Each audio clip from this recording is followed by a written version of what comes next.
Hey guys, have you ever wondered what it actually felt like to be obscenely wealthy in Tudor England? Not the romanticized fairy tale, but the exhausting reality.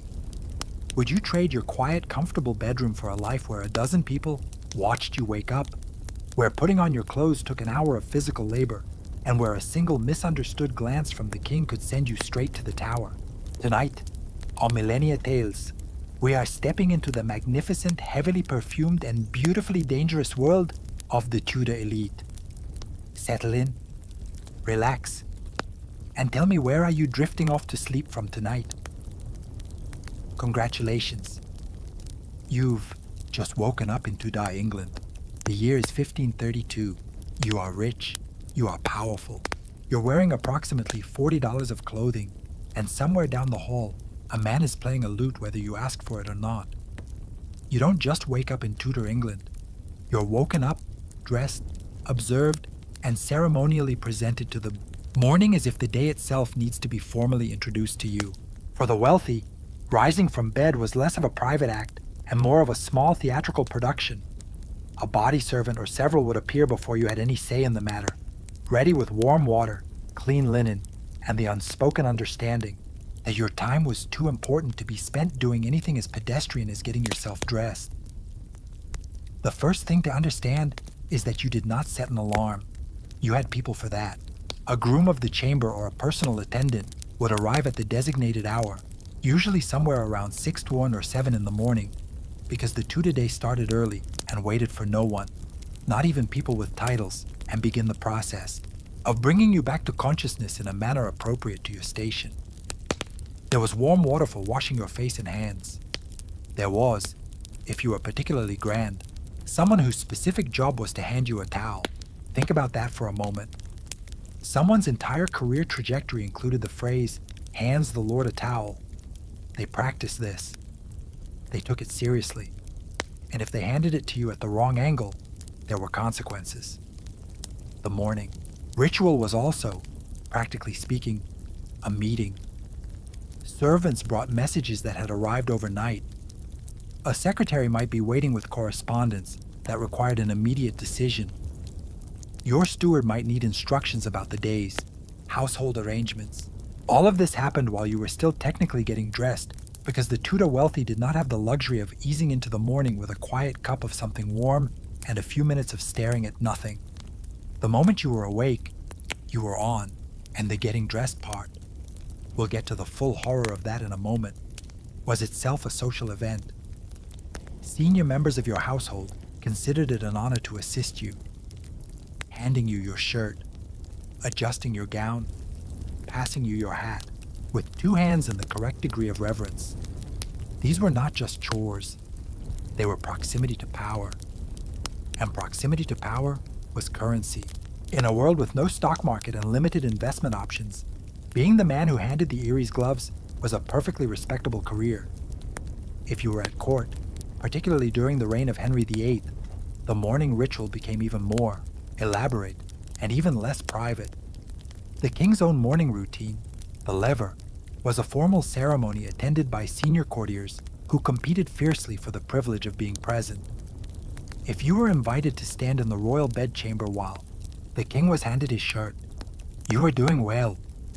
If you were the one who got to hand him the shirt, you are doing phenomenally.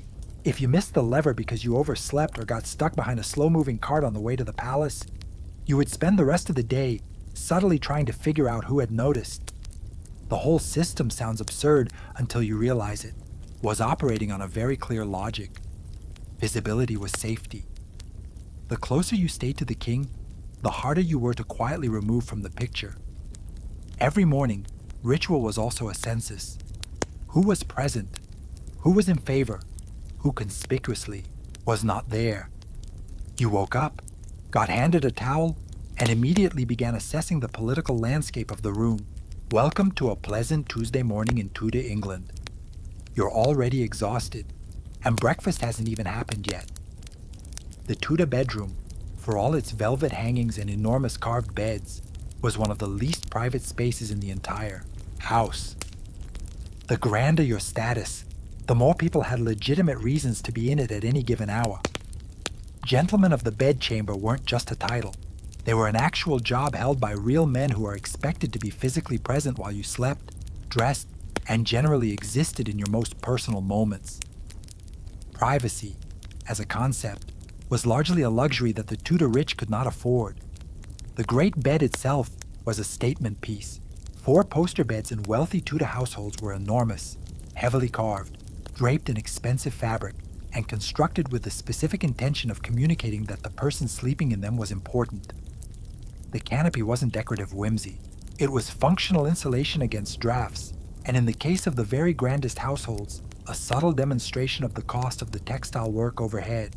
The mattress was stuffed with wool or feathers. Underneath it was a straw mattress, because even in the finest houses, you were still ultimately sleeping on a layered pile of organic materials, and by modern standards, the whole arrangement would smell considerably more agricultural than you might hope. The bed curtains could be drawn to create something approaching privacy, but they solved only the visual problem. Sound traveled freely through Tudor houses, which were built of stone and timber and had none of the acoustic padding of modern construction. If you had insomnia, everyone nearby knew about it. If you had an argument with your spouse, the servants knew the score by morning. If a mouse ran across the floor at 3 come out in the morning, that was simply a feature of the experience, not a bug. Beyond the Lord and Lady's chamber were layers of additional sleeping spaces. A personal attendant often slept in the room or just outside it. In the great households, the arrangement of sleeping spaces around the master bedchamber reflected the household hierarchy almost exactly. The most trusted and senior servants nearest the door, everyone else radiating outward from their in ascending order of importance. Sleeping near the Lord was a privilege. It was also objectively not very restful. Here is the thing about the Tudor bedroom that modern visitors to historic houses sometimes miss. The room you're looking at when you peer through, the velvet rope at a reconstructed Tudor chamber was not a retreat. It was a venue. Formal visits could be received there. Business could be conducted there. A wealthy Tudor lord might receive a petitioner, sign a document, and discuss a legal dispute, all from a sitting position on the edge of his bed because the bedroom was simply another room in which the performance of power happened to take place. There was also a room beyond the bedroom, the closet or privy chamber, which was genuinely more private, reserved for inner circle access only. Getting admitted to the closet was a significant marker of intimacy and trust. Most people never got past the bedroom.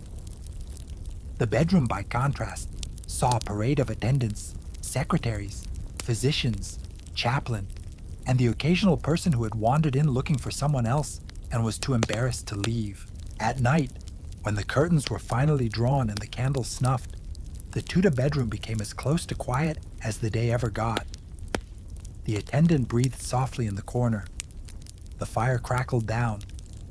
The tapestries on the wall shifted slightly, in the draft from a gap in the stonework that had never been fully sealed.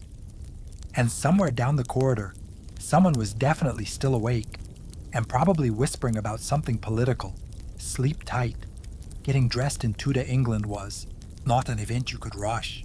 For the wealthy, a single outfit might involve a linen undershirt, multiple layers of structured fabric, a doublet reinforced with buckram and padding, a gown lined with fur, decorative sleeves that attached separately and could be swapped out, like accessories, and a hat that communicated your rank to anyone who glanced your way from across a courtyard. The whole process could take the better part of an hour, required at least 2 attendants, and left you smelling faintly of cedar and ambition. Let's start at the foundation. Linen undergarments were the first layer, a shirt for men, a smock for women, and linen was one of the few fabrics that actually touched skin directly, because wool itches and silk costs a fortune, and someone had clearly done the cost-benefit analysis. The linen was washed relatively regularly, which is more than could be said for the outer layers, and for the wealthy, it was soft, well cut, and sometimes embroidered at the collar and cuffs, because even your underwear needed to make a statement when the collar was visible above your doublet. Then came the structural layers. The doublet, a fitted, heavily padded bone jacket, was the central garment of the Tudor male wardrobe. It was not comfortable in any way recognizable to the modern body. It was stiff, hot, restrictive, and occasionally so heavily stuffed in the chest and belly area that it created a physical silhouette that had less to do with the actual human body underneath, and more to do with what an ideal powerful body was conceptually supposed to look like. You were not dressing. You were constructing a character. For women, the architecture was no less demanding. The kirtle, a structured underdress, provided the foundational shape. Over it went the gown, which for wealthier women might weigh several pounds on its own. Sleeves were often separate items, tied or pinned on, which meant your outfit had detachable components, and the whole assembly required assistance to complete. Getting dressed alone as a wealthy Tudor woman was not just socially unusual. It was physically challenging in the way that assembling furniture without the instructions is physically challenging, except the furniture is on your body and you'll be wearing it to court. Color and fabric were not personal choices. They were political ones governed by the Sumptuary laws. The finest velvets, the richest dyes, the most expensive trims were reserved for specific ranks. Wearing the wrong thing was technically illegal, which meant fashion in Tudor England operated as a kind of walking credential system. At a glance, you could read a person's approximate social position from across a room, which was useful in a world where introductions were everything, and first impressions were sometimes final ones. The finishing touches were where things got truly theatrical. Chains of gold jeweled brooches, rings on multiple fingers, pendants, pearls worked into the fabric, hats with badges, feathers, or both. The goal was to produce a visual impression of such overwhelming wealth and status that the person looking at you had no choice but to register your importance before you'd said a single word. It was aggressive, it was effective, and it took the better part of an hour just to put on. And then at the end of the day, someone took it all apart again. Sleeves unpinned, gown removed, double lead unlaced, linen set aside for washing. The whole elaborate construction was carefully put away, because tomorrow you were going to do it all again. And the process of getting dressed was in its own peculiar way exactly as much work as anything else you did before noon. Mealtimes in a Tudor Great Hall were not about hunger. They were about hierarchy display, and the very careful management of who sat where, who was served first, and whose trencher happened to be slightly closer to the high table. The seating arrangement at a Tudor feast communicated more information about power dynamics than most political speeches. And every element from the number of dishes placed in front of you to whether your wine was poured before or after the man sitting next to you was a carefully calibrated social signal. The Great Hall itself was designed for this purpose. High ceiling, long, lined with trestle tables, arranged so that the most important guests sat at the high table on a raised dais at one end, with everyone else descending in prestige down toward the other end of the room in a perfectly readable social gradient. If you were at the high table, you were in. If you were seated below the salt, the large expensive salt cellar that sat at a specific point on the table and functioned as the physical, dividing line between the honored guests and everyone else, you knew exactly what that meant, and so did every person in the room. Meals were served in courses, and the number of courses, the variety of dishes, and the overall spectacle of the table were direct measures of the host's wealth and standing. A grand feast might run to dozens of dishes, not all of which were meant to be eaten. Many were displayed more than consumed, a kind of edible architecture, demonstrating the host's resources and the skill of his kitchen. A whole roasted peacock reassembled into its feathers after cooking, placed at the center of the table primarily for the visual effect. This was a real thing that happened, and the people serving it were entirely serious about it. The mechanics of eating in Tudor style were also more complicated than they might appear. There were no forks. You brought your own knife, which was a personal item you carried with you, like a phone, except it had one function, and that function was stabbing food. Spoons existed.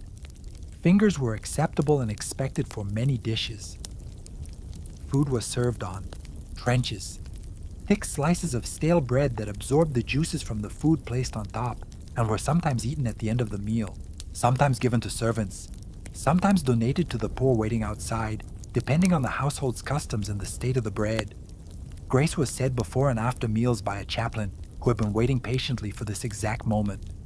Music was played during the meal, Minstrels positioned at one end of the hall provided a live soundtrack to the eating, which was considered a mark of civilization and also usefully covered the sound of arguments at the lower tables.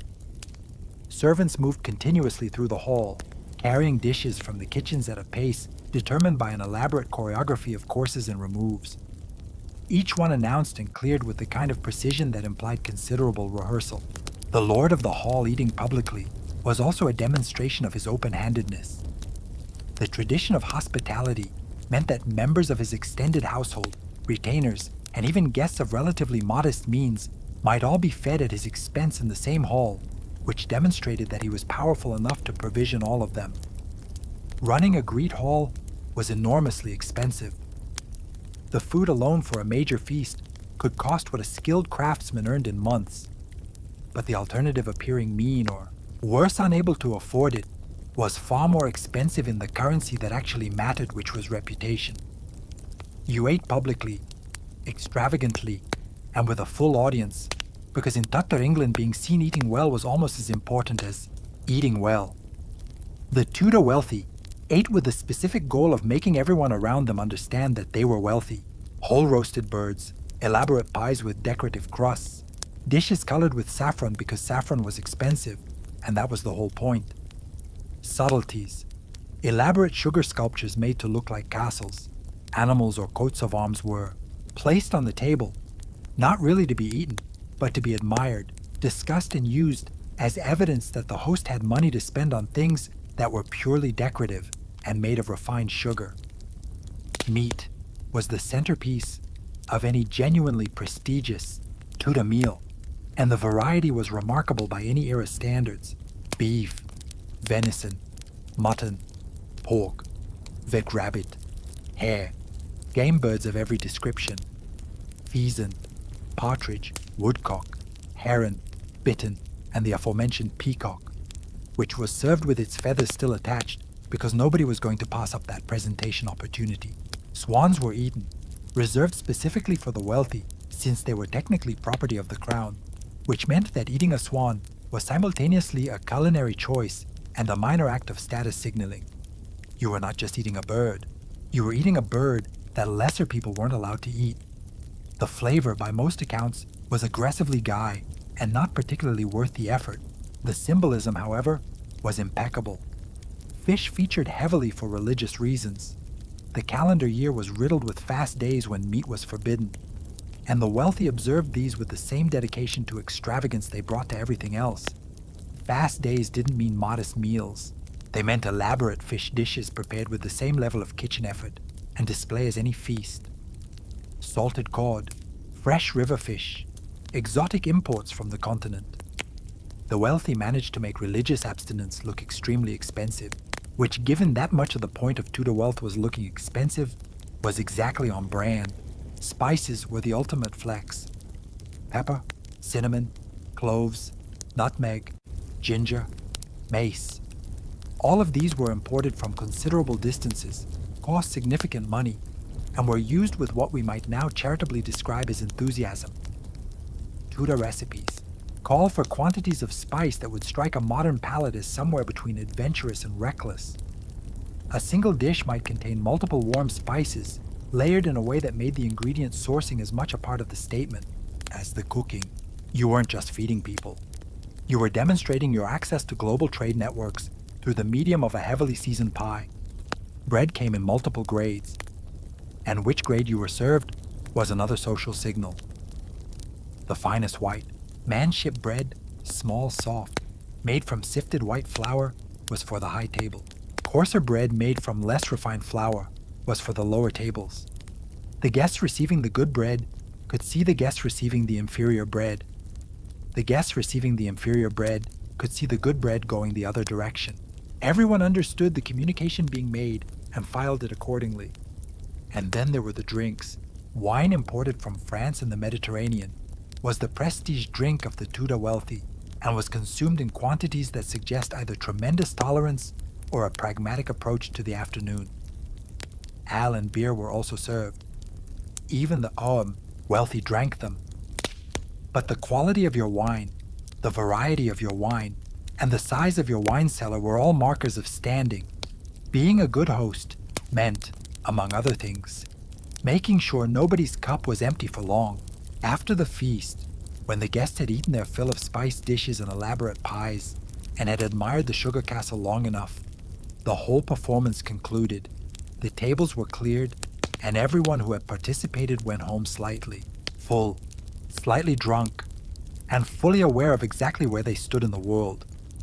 Behind every lavish Tudor feast was a kitchen that operated somewhere between a professional military campaign and a controlled disaster. Large noble households employed entire armies of kitchen staff, master cooks, undercooks, scullions, spit turners, pastry specialists, and a small fleet of people whose entire job was washing things. The kitchen itself was enormous, perpetually, on fire in several places simultaneously, and filled with a kind of heat and noise that made any reasonable person immediately want to go lie down somewhere quiet. The kitchen in a major Tudor household was not one room. It was a complex of rooms, each dedicated to a specific function. The main kitchen with its great open hearths, the pastry house where the elaborate pies and crusts were made, the confectionery where sugarwork happened, the lauder, the buttery, which despite its name handled drinks rather than butter because medieval English had made some idiosyncratic vocabulary choices, the scullery, the sorcery. Every operation in the production of a major meal had its own dedicated space, and coordinating all of them required something very close to military logistics. The fireplaces in the main kitchen were enormous, large enough in the grandest households to roast an entire ox, which was sometimes exactly what was required. The heat generated by multiple large fires burning simultaneously turned the kitchen into an environment that in summer was genuinely dangerous to work in for extended periods. Spit turners, often boys from the lower rungs of the household, given this task because the alternative employees were reserved for more skilled work, spent hours rotating the spits over the fire, a job requiring constant attention and producing, the kind of sustained physical discomfort that probably made them reconsider their career choices on a regular basis. The master cook was a position of genuine skill and genuine status. A good cook was a valuable asset poached between noble households with the kind of competitive fervor that would make modern talent recruiters nod in recognition.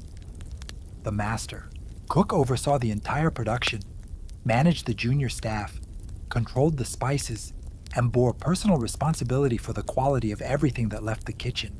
Getting a dish wrong for a minor supper was embarrassing. Getting something wrong for a feast with important guests was a career-defining event and not in a positive direction. Food storage was a constant challenge. Meat was preserved by salting, smoking, or pickling. Live animals were sometimes kept until needed, which meant the kitchen complex often included pens and coos housing the poultry and smaller animals that hadn't yet been processed into dinner. The smell of a large Tudor kitchen complex was on the most generous possible account, extremely robust.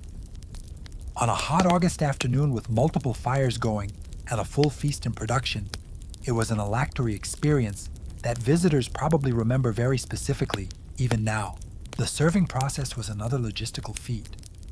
Dishes had to be carried from the kitchen, which was deliberately separated from the main hall by some distance for fire safety reasons, and arrive at the table still hot, still arranged correctly, and in the right order. The distance between kitchen and hall could be considerable in large houses, and the timing required to coordinate, the removal of one course with the presentation of the next while keeping everything warm in transit was genuinely complex. Covered dishes, warming techniques, and a very organized hierarchy of serving staff all contributed to making the experience at the table look effortless, which it absolutely was not. Every quiet, seamless feast in the Great Hall was underwritten by a kitchen that had been in a state of controlled chaos since before dawn. You ate elegantly. Nobody thought about what that cost. In Tudor England, the number of servants you employed was not merely a practical consideration. It was your primary form of advertising.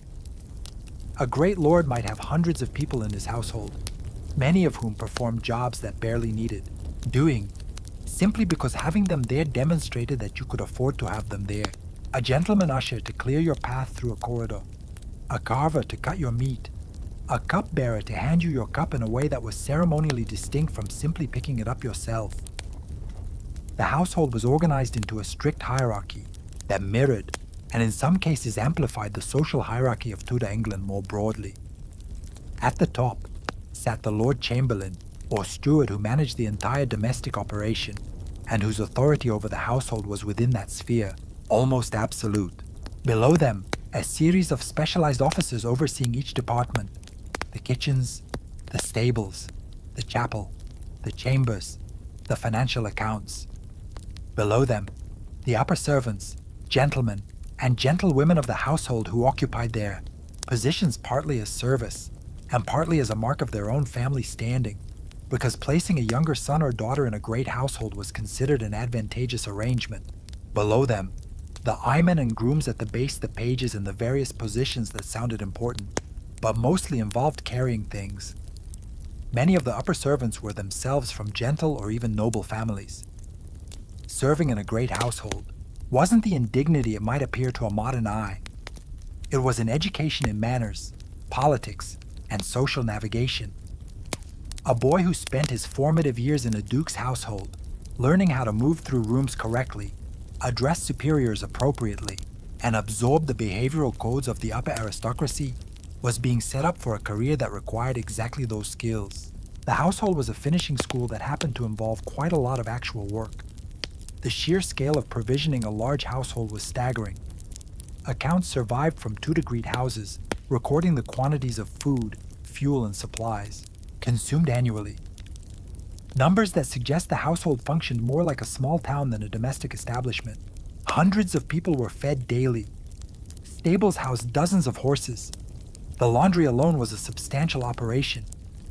Managing it all required record-keeping, accounting, negotiation with suppliers, and the kind of organizational energy that today would be recognized as running a mid-sized business. And then there were the personal attendants, the servants whose job was not the household broadly, but you specifically, your body servant, your secretary, the man who looked after your horses, the woman who looked after your wardrobe. These were the people whose lives were organized entirely around the rhythms of your day, your needs, your moods, and your schedule. They were present for almost everything. They saw you at your best and considerably more often at your worst. They knew things. Discretion was quietly one of the most important qualifications for the role. The paradox of Tudor wealthy life was that all this service simultaneously made daily life more comfortable and less autonomous. You were attended, managed, and accompanied at almost every moment. You could not walk across the courtyard without someone falling into step beside you. You could not eat without someone standing nearby to pour, carve, and remove. The servants were a luxury, and also a form of very gentle, very expensive surveillance. You were never alone. You were never quite sure in the quiet moments of the night when the curtains were drawn, whether any of the people just outside the door might remember very carefully. Something that might one day be useful to mention. Being invited to court was considered the pinnacle of Tudor success, and it was also one of the most expensive and exhausting things that could happen to you. You were expected to show up dressed to the absolute limit of your means. Maintain a cheerful expression regardless of what was happening. Laugh at the right moments. Refrain from laughing at the wrong moments, and navigate a social environment where a single misread glance from the king could send your entire career off a cliff and into the Tempa maze. Court was not a fixed place. The Tudor monarch moved between palaces: Greenwich, Hampton Court, Whitehall, Windsor, Richmond, on a schedule that was sometimes announced and sometimes not.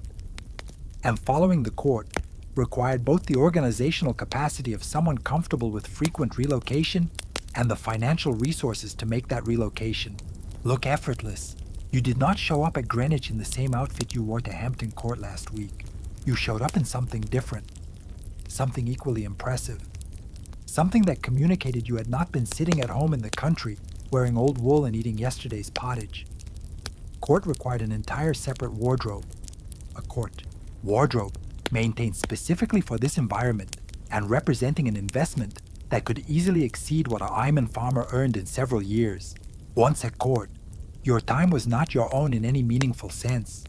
You attended the king's meals, his chapel services, his hunting expeditions, his musical entertainments, his council meetings, if you were important enough, and the various ceremonial events that punctuated the royal calendar. All of it was mandatory in the sense that absences were noticed, questioned, and sometimes interpreted unfavorably. Being seen was the whole game. Not being seen raised questions about your loyalty, your health, your political position, or some combination of all three, none of which were questions you wanted circulating in the corridors. The king himself was the organizing principle around which every interaction at court orbited. Henry VIII, for much of his reign, was a physically imposing, intellectually lively, and emotionally volatile presence who could make your day with a word and end your career with a look.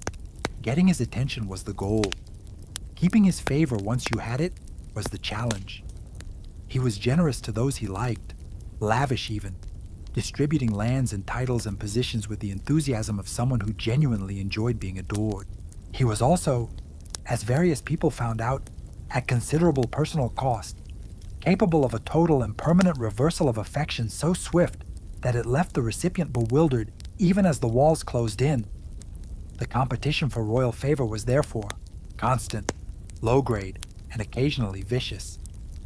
Everyone at court was both an ally and a potential rival. Friendships were real. Genuine human warmth existed in this world, and people did care for one another, but they existed within a framework in which every relationship also had a political dimension that could activate without much warning. The person helping you draft a petition today was possibly the same person who would quietly mention something unfavorable about you to the right person tomorrow if the circumstances aligned. And through all of this, the expense, the performance, the constant vigilance, you maintained the expression of someone who was having a wonderful time and couldn't imagine being anywhere else, because that was what court demanded. It was one of the more demanding theatrical requirements of the age, and the people who managed it longest and most successfully were the ones who had somehow made the performance feel natural. Everyone else eventually went home to their country estates, slightly poorer, somewhat more anxious, and considerably better informed about how precarious everything really was. The Tudor government was deeply invested in making sure you dressed according to your station, not out of aesthetic concern, but because clothing communicated rank, and rank needed to be legible at a glance. The sumptuary laws dictated exactly which fabrics, colors, and styles each social class was permitted to wear, and the restrictions got more elaborate with every reign. Purple silk was reserved for royalty. Crimson was for the high nobility. Velvet was fine, but only in approved quantities. Wearing the wrong fabric could technically result in a fine, which meant Tudor England had police, who were in some sense fashion police.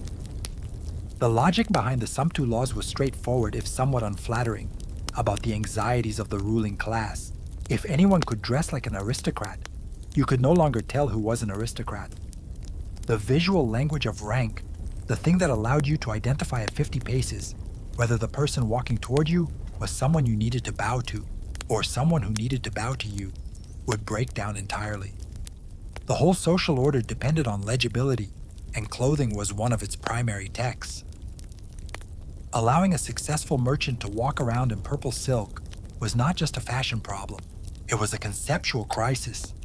In practice, the laws were not perfectly enforced. Wealthy merchants and rising gentry did wear fabrics and colors that were technically above their permitted grade, and the fines, when issued, were often absorbed as simply the cost of dressing the way you wanted to dress. But the laws still shaped behavior because the worst-case consequences of a sumptuary violation were not the fine. The worst case was being publicly conspicuous in the wrong way at court, where people noticed everything, remembered everything, and were constitutionally inclined to interpret overreach in one area as evidence of overreach in others. For those at the genuine top of the hierarchy, the great nobility, the senior courtiers, the Sumptu laws were less a restriction and more a guarantee. You had the right to wear what others could not. Your velvet was legal. Your crimson was protected.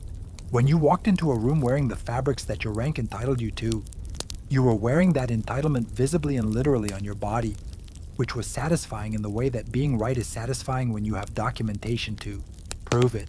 The actual business of procuring fine clothing for the Tudor wealthy was a substantial commercial and logistical operation.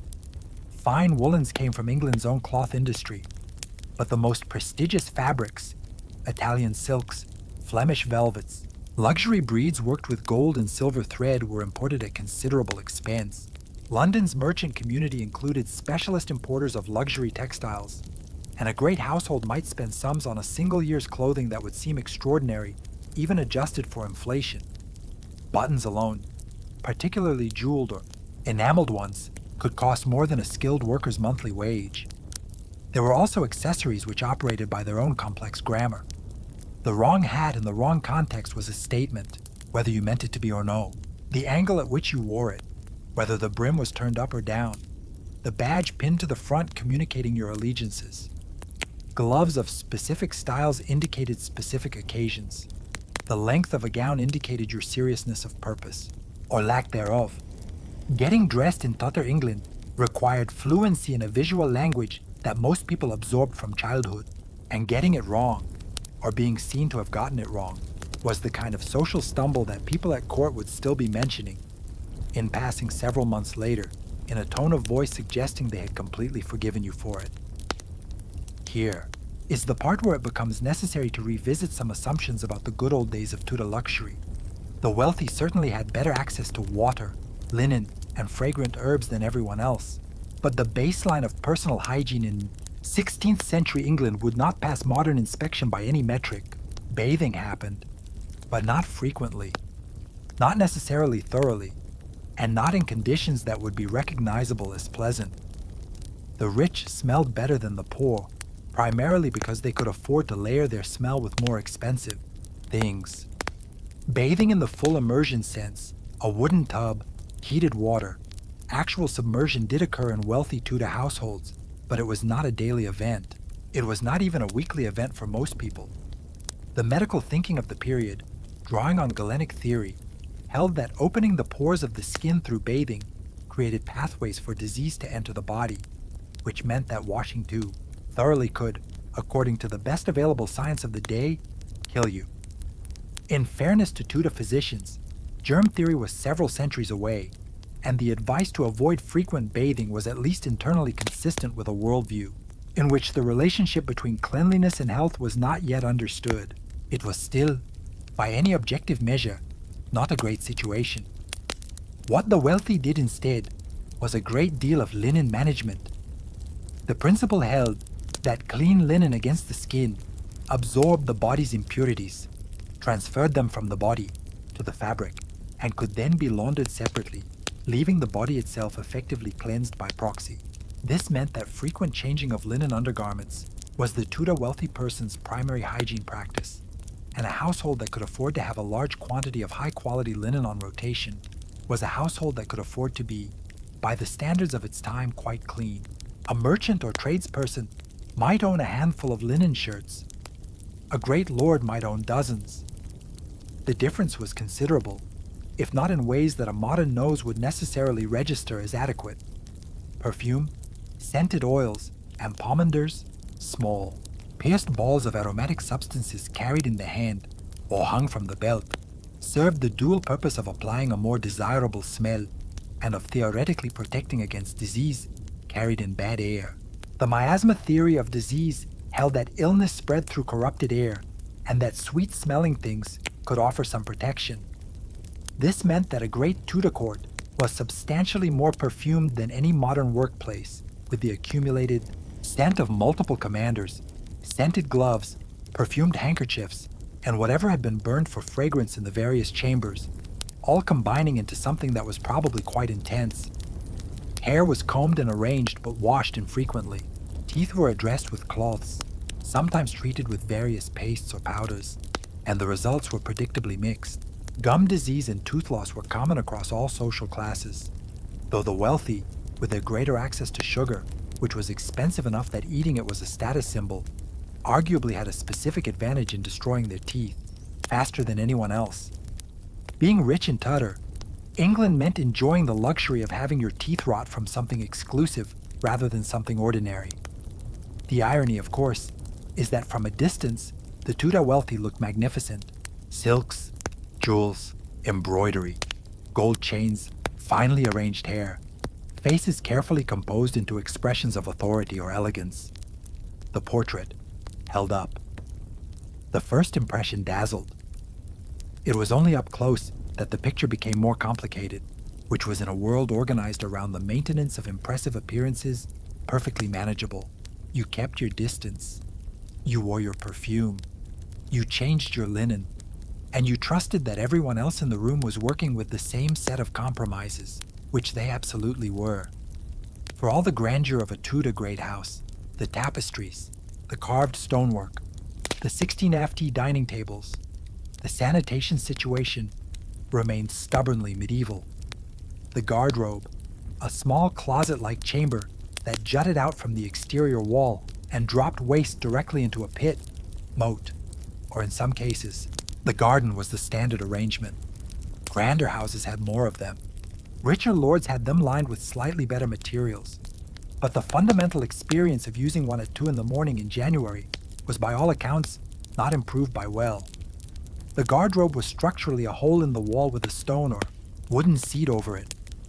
The shaft dropped the waste either into a pit below the house, into a moat if the house was arranged conveniently, or in some cases simply down the exterior wall into whatever was at the bottom. This was considered a perfectly adequate solution. The name itself, guardrobe, from the French for wardrobe, came from the practice of hanging clothing in the shaft because the ammonia fumes rising from below were reasonably effective at killing lice. Your best wool gown was stored directly above, the latrine shaft. Medieval ingenuity wore many faces, and not all of them were attractive. Cleaning the pit was a job performed by a specific category of worker, known with considerable accuracy as a gong farmer. They worked at night by torchlight, removing the accumulated waste and carting it away. This was one of the least desirable occupations in Tudor England, which is saying something given the competition, but it paid considerably better than agricultural work because economic incentives are eternal. A great household employed gong farmers on a regular basis because the alternative to regular emptying was a smell that no amount of pomander was going to address. For personal hygiene. After using the guardrobe, you had cloths, sometimes moss, sometimes in finer households, slightly better cloths. The concept of dedicated hygiene paper didn't exist yet, and what existed in its place was a practical arrangement that modern sensibilities prefer not to examine too carefully. The wealthy had the advantage of higher quality materials and someone whose job it was to launder them, which is genuine quality of life improvement over the alternatives, even if it doesn't quite translate into what most people would describe as comfortable. At the royal palaces, the arrangements were somewhat grander. Hampton Court had a facility called the Great House of Easement, a multi-seater communal toilet with a proper drainage system running to the Tempe Maze, which solved one problem while creating several others downstream. The proximity of Tudor London to the Tempe Maze and the Tempe Maze role as both water source and primary drainage channel for the entire city produced a public health situation that the population navigated through. A combination of pragmatism and selective inattention. There was also the chamber pot used during the night when a journey to the guardrobe through cold stone corridors was more than you wanted to negotiate at 3 keys in the morning. A personal attendant was responsible for the chamber pot, which was yet another entry on the long list of household positions that sound straightforwardly terrible, but were apparently sustainable career choices given the alternative employment options. The chamber pot was dealt with discreetly, promptly, and without commentary, because that was what you were paid for. The fundamental truth was this: no matter how many acres you owned, no matter how high your title, or how extensive your gold plate, collection, at least once a day you sat on a cold stone seat, above a shaft in a wall, and contemplated the fundamental democracy of the human condition. Tudor wealth bought you excellent company at dinner and magnificent clothing for court. It didn't buy you a particularly dignified Tuesday morning. Some things, history suggests, take a very long time to improve. Entertainment in Tudor court life was not optional. It was not something you did when you felt like it. It was a daily, sometimes twice daily obligation performed in front of an audience that included the king, and your visible enjoyment of it was being quietly assessed the whole time. Masks, elaborate theatrical productions involving costumes, allegorical storylines, dancing, and occasional audience participation were among the most prestigious and most exhausting forms of courtly entertainment, combining the stress of a live performance with the social stakes of a job interview. The masque was the great art form of the Tudor court, and calling it a theatrical production somewhat undersells the scale of ambition involved. A major masque might take weeks to prepare. Professional designers created elaborate mechanical scenery. Costumes were made from expensive fabrics, often incorporating real gold thread and genuine gemstones. The allegorical storylines, which almost always involved classical mythology, deployed in ways that reflected favorably on the monarch, were written by poets who took the commission seriously, because pleasing the king through the medium of classical allegory was exactly as specific a professional skill as it sounds. The performers in a masque were not professionals, at least not the principal ones. The main roles were taken by courtiers, lords and ladies of high rank who danced, wore the costumes and acted out the allegorical scenes, emerging at the climax to dance with members of the audience in a moment of theatrical participation that was theoretically spontaneous and actually rigorously choreographed.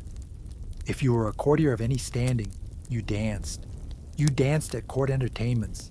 You danced at private suppers.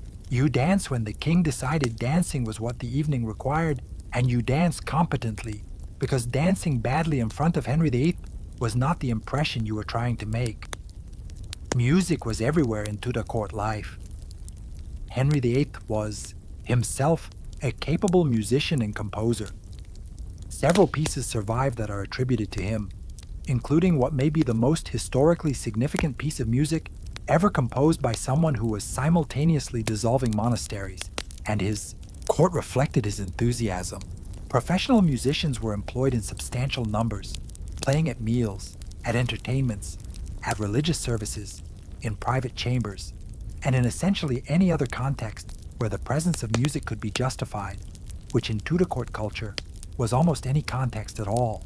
Games occupied the hours between the formal entertainments. Cards were enormously popular, and the stakes at Tudor card games could be substantial.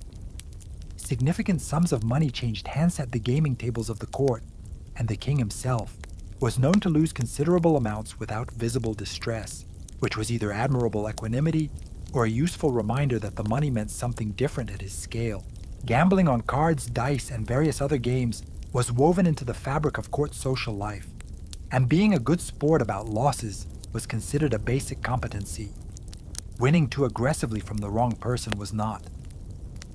What made the entertainment, culture of Tudor court genuinely strange viewed from the outside was the combination of real pleasure and mandatory performance. People did enjoy themselves. The music was excellent. The dancing was skilled. The productions were spectacular. But underneath the genuine enjoyment ran a constant current of awareness that you were being observed, that your enthusiasm was being noted, and that the ability to project cheerful engagement regardless of your actual mood was one of the basic professional requirements of being at court. You laughed because things were funny, and also because laughing at the right moment was how you demonstrated that you were exactly the kind of person who should be here. Exhausting. Genuinely, relentlessly exhausting. But the music was very good. For the Tudor wealthy, hunting was not a hobby. It was a statement. A great lord who didn't hunt was a great lord who didn't understand the assignment. The Tudor hunt was an enormous choreographed outdoor event involving horses, hounds, hawks, beaters, huntsmen, and an elaborate set of protocols determining who rode where, who made the kill, and who got to present the trophy. Henry VIII was famously passionate about hunting and regularly covered dozens of miles in a single outing, which was impressive until it stopped being impressive around the time his knees gave out. There were two main forms of hunting practiced by the Tudor wealthy, and they carried different status connotations that were understood by everyone involved. Deer hunting, the chase conducted on horseback across open country, was the prestige form. It required good horses, good hounds, significant acreage, and the kind of physical stamina that the Tudor upper ass cultivated partly because it looked good, and partly because sitting on a horse for 6 hours across difficult terrain genuinely required it. The culminating ritual of the hunt, called the unmaking, the ceremonized butchering of the deer, according to a specific protocol with particular parts assigned to particular participants, and the hounds rewarded in a prescribed manner, was a skilled performance in its own right, and knowing how to do it correctly was a mark of proper aristocratic education. Falconry was the other great hunting tradition, and it carried its own elaborate status grammar. Different birds were appropriate for different ranks. A gauche hawk for a yeoman, a peregrine falcon for an earl, a gyr falcon for a king, and owning the right bird for your station. Maintaining it in good condition and flying it with skill were all markers of your place in the social order. A well-trained hawk was a valuable and expensive object that required a specialist falconer to maintain. It took years to properly train and could produce in a successful flight a moment of genuine beauty that Tudor found moving enough to write poetry about, which tells you something about the aesthetic values of the period. The parks and forests, attached to great Tudor houses, were not the open countryside you might imagine. They were managed environments, enclosed deer parks with pawed boundaries, carefully maintained to support a sufficient deer population for regular hunting, staffed by keepers whose job was to protect the game from poachers and maintain the habitat. The right to hunt deer was legally restricted to the wealthy, and poaching, taking game from land you had no right to hunt, was a serious offense with serious consequences. This was partly practical game management and mostly a statement about who owned the natural world and who was permitted to enjoy it. Royal forests were an even more extreme version of this arrangement. The forest law going back to Norman times protected vast tracts of land specifically for royal hunting, with strict restrictions on clearing settlement and use by ordinary people. Cutting down trees in a royal forest for fuel was illegal. Allowing your livestock to graze there was illegal. Being caught with a dead deer found in your possession in the vicinity of a royal forest was the kind of situation that called for very good legal representation and a persuasive explanation. The king's hunting was protected at the expense of everyone who happened to live near it. Henry VIII hunted with the same full commitment approach he brought to everything else enthusiastically, exhaustingly, and at a pace that wore out companions, horses, and eventually his own body. In his younger years, he was genuinely athletic, capable of extraordinary physical output, and the hunt was one of his primary pleasures. As age and injury accumulated, the pace slowed, but the passion did not. The parks around his palaces were maintained with the same administrative seriousness as his treasury. If you were invited to hunt with a king, you went. You kept up. You expressed enjoyment convincingly, and when he made the kill, you reacted with exactly the right degree of admiring enthusiasm. You had, after all, been in training for this your entire adult life. If you were rich in Tudor, England, and you hadn't built at least one substantial wing onto your house recently, people were going to start asking questions. The great Tudor country house was not primarily designed for comfort. It was designed for impact. Long gallery windows that flooded the interior with light, elaborate plasterwork ceilings, symmetrical facades with decorative chimneys that could be seen from half a mile away. Every architectural choice was a calculated display of resources, connections, and the deeply held belief that your guests should feel slightly overwhelmed the moment they rode through your gatehouse. The gatehouse itself deserves a moment. In earlier periods, the gatehouse of a great house had been a genuinely defensive structure. Thick walls portcullised the whole arrangement. By the Tudor period, the defensive function had been largely superseded, but the gatehouse remained because it served a different and arguably more important purpose. It was the announcement. Riding up to a Tudor gatehouse told you everything the owner wanted you to know about them before you'd even entered the property. Its height, its towers, its decorative carving, the heraldic devices carved above the archway, communicating the family's lineage and alliances in stone for the benefit of anyone who hadn't already been briefed. The gatehouse was a title page, and the house beyond it was the book. Inside, the arrangement of rooms communicated hierarchy through space, with the same precision that the seating at a great hall communicated it through proximity. The great hall itself remained the central public room, even as its function shifted. away from the communal dining of the medieval household toward a more ceremonial role. Beyond it, accessible only to those with sufficient status to proceed further, lay the great chamber, then the presence chamber, then the privy chamber, then the bedchamber, and finally, the innermost private closet.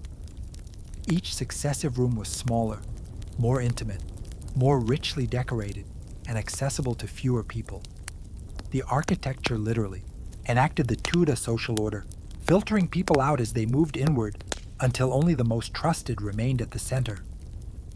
The Long Gallery was one of the distinctive Tudor contributions to domestic architecture, a room running the length of the house, lined with windows on one side and portraits on the other, used for indoor walking in bad weather, for private conversation, and for displaying the family's collection of portraits in a format that functioned as both an art gallery and a genealogical argument. Walking the Long Gallery meant walking past the faces of your ancestors, your royal connections, and occasionally the king himself if you'd been given a portrait. All of it arranged to tell a specific story about who your family was and how long they'd been important. Building was expensive, continuous, and essentially competitive.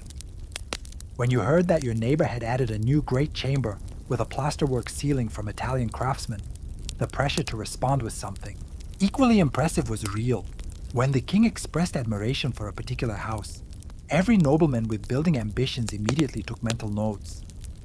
When it became fashionable to incorporate large windows, increasingly affordable as glass production improved, houses were transformed, sometimes awkwardly, to accommodate them because natural light filling an elaborate interior was an argument for your own modernity and sophistication that older, darker houses couldn't make. Some houses became so lavishly built that they essentially bankrupted their owners in the construction, leaving magnificent shells of buildings without the income to maintain them properly. Longley Hardwick Hall, Bursley House. These were the successes, the houses that survived and still stand. Behind each successful building project were dozens of more modest ones that overextended a family's resources without quite achieving the desired effect. You built to impress, to intimidate, to announce your place in the world in the most permanent available medium. Sometimes it worked. Sometimes it worked so well, it left you unable to afford the furniture. Tudor ambition had a very specific way of getting away from you. The gardens of a Tudor great house were not places for quiet reflection. They were additional rooms laid out with the same careful attention to hierarchy and display as the interior, except outdoors and slightly windier, not gardens. Intricate geometric patterns of clipped herbs and low hedges demonstrated that you had the resources to employ someone whose entire job was maintaining a decorative hedge maze. You were too important to weed yourself. Topiary, fountains raised, walking terraces so you could look down over the whole arrangement and feel appropriately satisfied with it. The knot garden was the signature Tudor garden form, and understanding what it represented requires understanding that its entire appeal was artificial. Nature was not producing these interlocking geometric patterns of box, thyme, or lavender. Someone, several someones actually, was producing them by imposing rigid human order on plant material that would, left to its own devices, grow however it wanted. The knot garden was therefore a demonstration that you had both the aesthetic vision to conceive of this arrangement and the resources to pay for its perpetual maintenance, since a knot garden left unattended for even a season begins to blur back toward the disorder that was always lurking just underneath the clipped surface. The plants in a knot garden were often fragrant.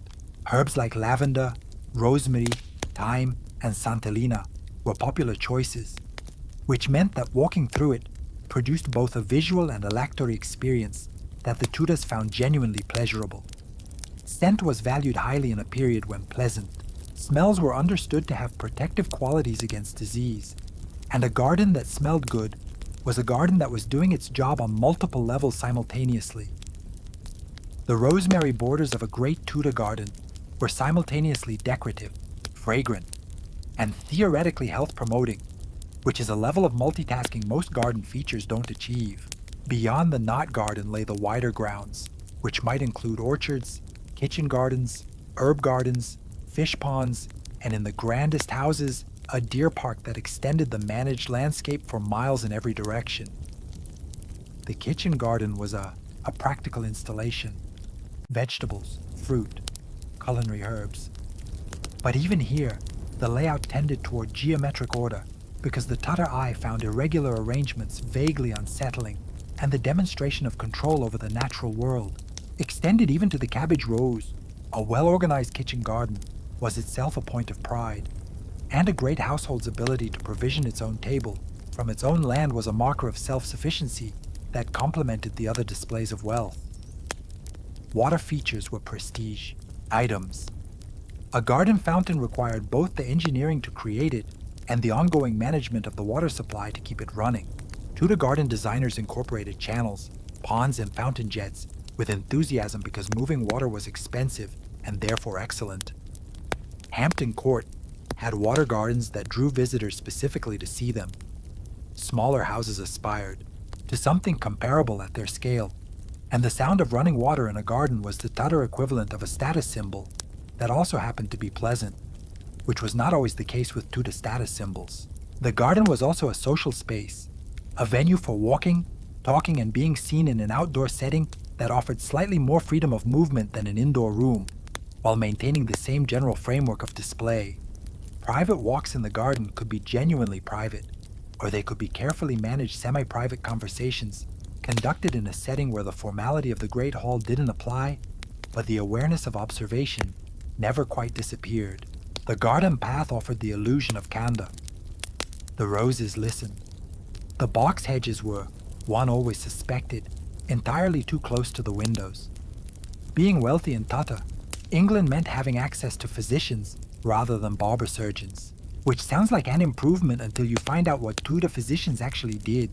The Glennick system of humoral medicine, the theory that illness resulted from an imbalance of blood, phlegm, yellow bile, and black bile, was still very much the operating framework, meaning that expensive medical treatment still mostly involved being bled, purged, or prescribed an herbal compound that tasted like a field.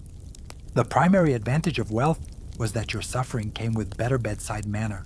A qualified Tudor physician was a university-educated man who had studied at Oxford, Cambridge, or one of the great European medical schools, spent years reading Galen and Avicenna, and emerged with a thorough theoretical framework for understanding illness that was almost entirely wrong in its foundational assumptions.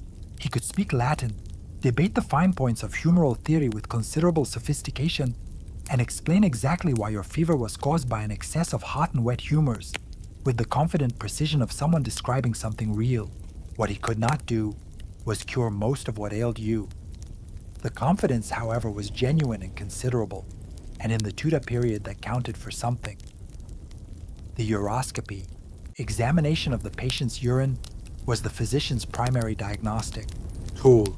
The color, clarity, smell, and in some interpretations, the taste of urine were all understood to communicate information about the state of the humors within, and the physician would examine a flask of urine with the focused attention of someone reading an important document, which from his perspective was exactly what he was doing. Special urine charts existed, correlating the appearance of urine with specific diagnosis. The wealthy had their urine examined by physicians who charged significant fees for this service.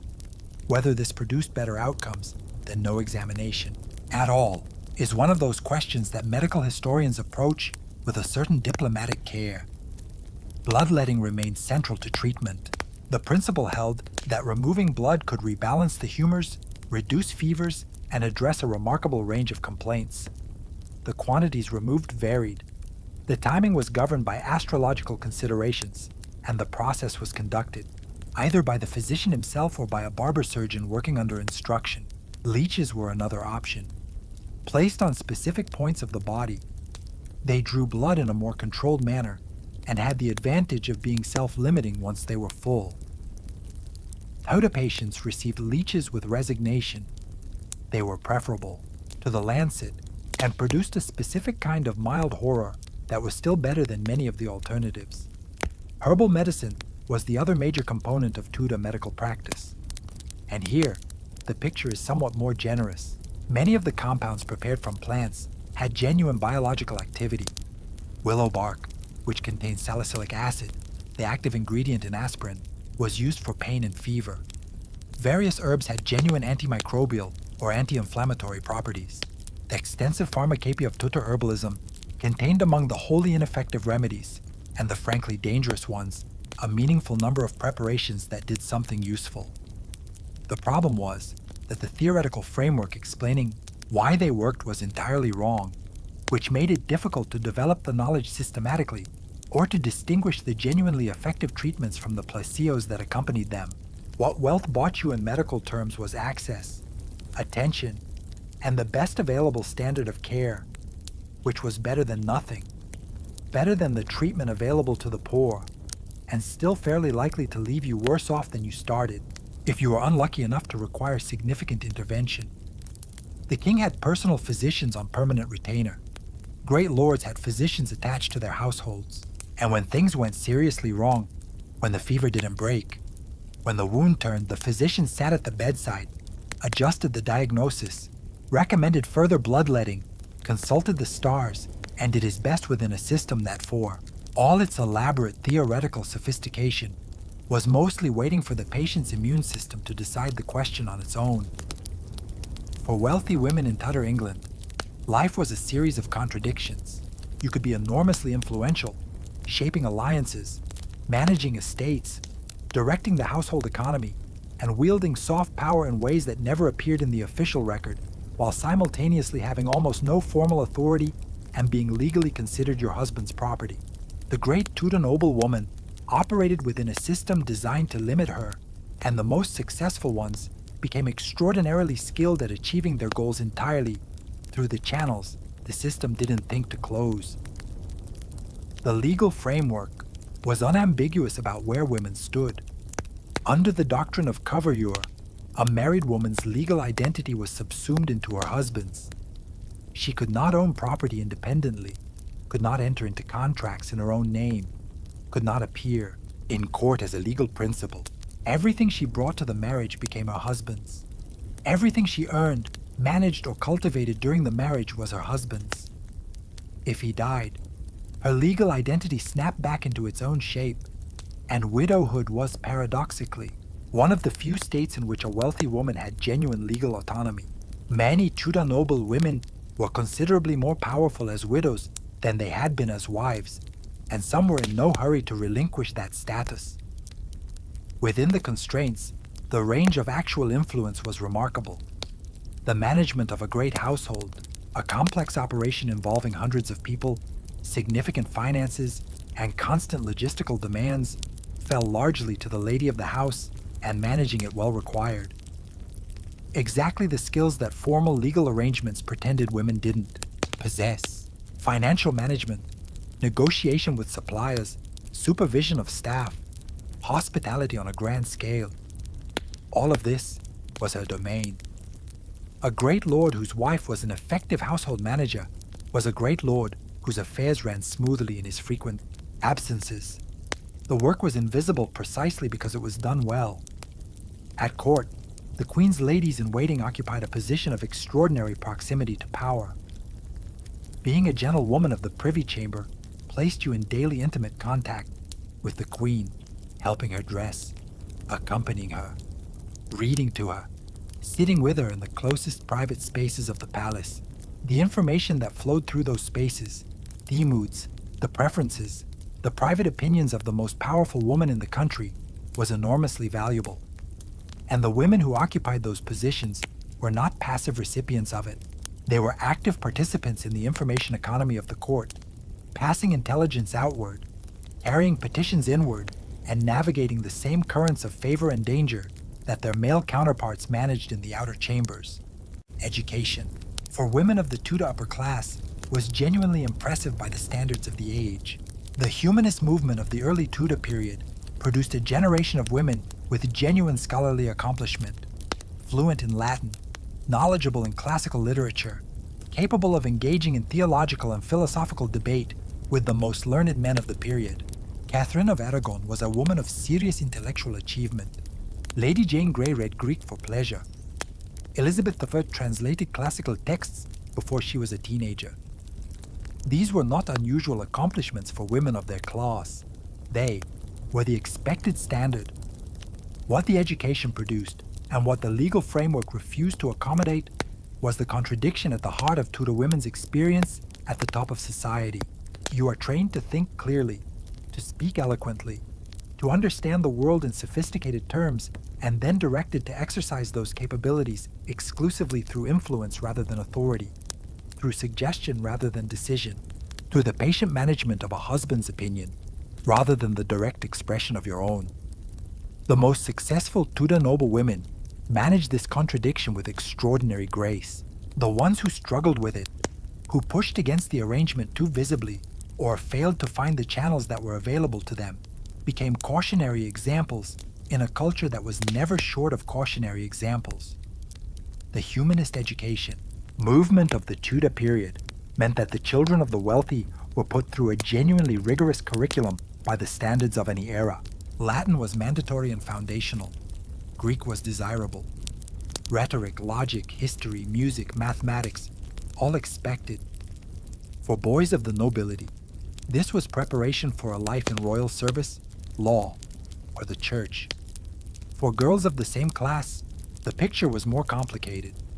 An excellent education was considered a mark of distinction and then largely set aside once marriage was arranged.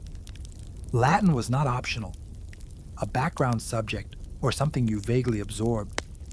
It was the language of intellectual life, legal practice, the church and diplomacy, the operating system of educated European civilization.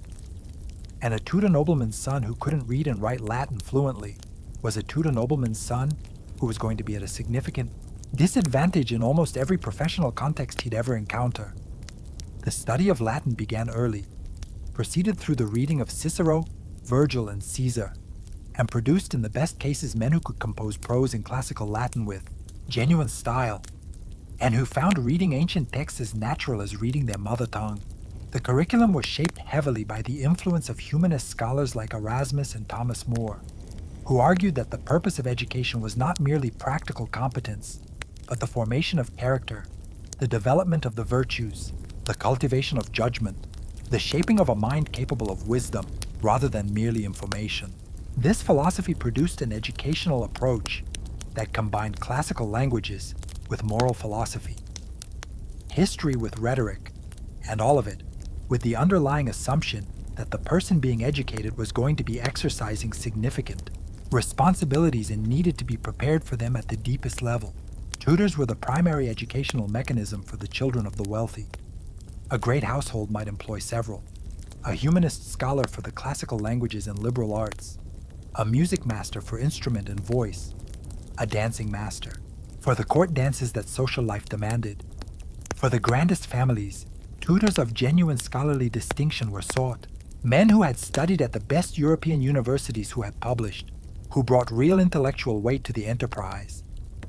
The education of a future earl was a serious undertaking, and the men responsible for it were aware that they were shaping someone who might one day counsel a king.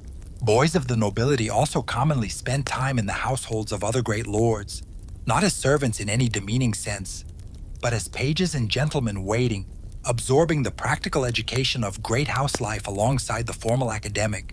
1. You learned how a great household operated by being in one. You learned how a powerful man conducted himself by watching one.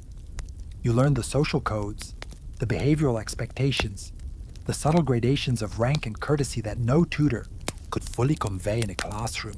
The household itself was the final semester of your education, and the lord, whose household you entered, was in some sense your last and most important teacher. For girls, the curriculum was broadly similar in its early stages. The same languages, the same philosophy, the same music. But the telos was different. A well-educated girl was a marriageable girl, whose accomplishments reflected well on her family, attracted better matches, and promised a husband a cultivated companion capable of managing a sophisticated household. After marriage, the scholarly education mostly ceased to function as an active practice and became instead a set of tools deployed in service of the household, the children, the management of relationships. Some women continued reading, writing, and thinking at a high level throughout their lives. The system didn't actively prevent them, it simply didn't provide for them, which was a different kind of obstacle, and one that required considerably more self-direction to navigate around. One of the defining features of life at the top of Tudor society was the complete instability of everything. A position at court, a title, an estate, a marriage, alliance. All of these could evaporate with terrifying speed if the political wind shifted, if a rival whispered the right thing in the wrong ear, or if the king simply changed his mind. The careers of Thomas Cromwell, Thomas More, and Thomas Wolsey all followed essentially the same arc: extraordinary rise, extraordinary fall, and a final act that was generally not enjoyed by any of the parties involved. Thomas Wolsey spent 2 decades as the most powerful man in England after the king. He was the Lord Chancellor, a cardinal of the Church, the architect of English foreign policy, the builder of Hampton Court, and a man whose household rivaled the royal court in its scale and splendor. He rose from relatively modest origins. His father was a butcher in Ipswich, a fact his enemies never tired of mentioning. Through a combination of genuine brilliance, tireless energy, and an absolute dedication to making himself indispensable, for 20 years it worked spectacularly. Then Henry VIII wanted an annulment of his marriage to Catherine of Aragon. Wolsey couldn't deliver it, and within 2 years he was stripped of everything, charged with treason, and died on the way to face trial. The transition from untouchable to ruined took roughly 18 months. He had seen it happen to others, and had not imagined it could happen to him. Thomas More's case was different in texture, but similar in structure. More was a man of genuine principle, a humanist scholar, the author of Utopia, a lawyer of exceptional skill, and a man whose integrity was so widely acknowledged that Henry VIII trusted him as Lord Chancellor precisely because everyone knew he couldn't be bought. Then Henry asked him to endorse the break with Rome and the declaration of royal supremacy over the Church. And More, a devout Catholic who had built his entire life around the primacy of conscience, quietly declined to offer the endorsement. He didn't attack the king. He didn't organize opposition. He simply refused to say yes and exercised the right to remain silent on the question. In Tudor England, silence on the question of the king's supremacy was interpreted as opposition, and opposition was treasonous. He was executed in 1535. The principle that had made him trustworthy in times of agreement made him dangerous in times of disagreement, and the king was not in the habit of allowing dangerous men to remain at large. The Tower of London loomed over Tudor, political life as both a physical and psychological reality.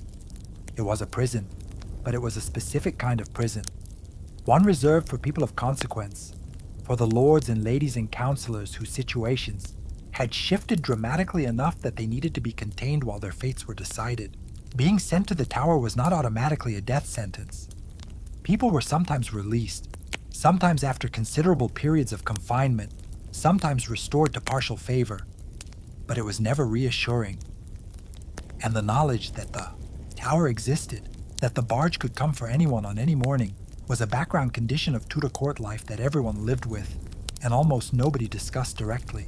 What made the danger so particularly destabilizing was its unpredictability. There were patterns. In retrospect, historians can identify the warning signs, the moments when the ground began to shift, but living through it in real time was considerably less clear.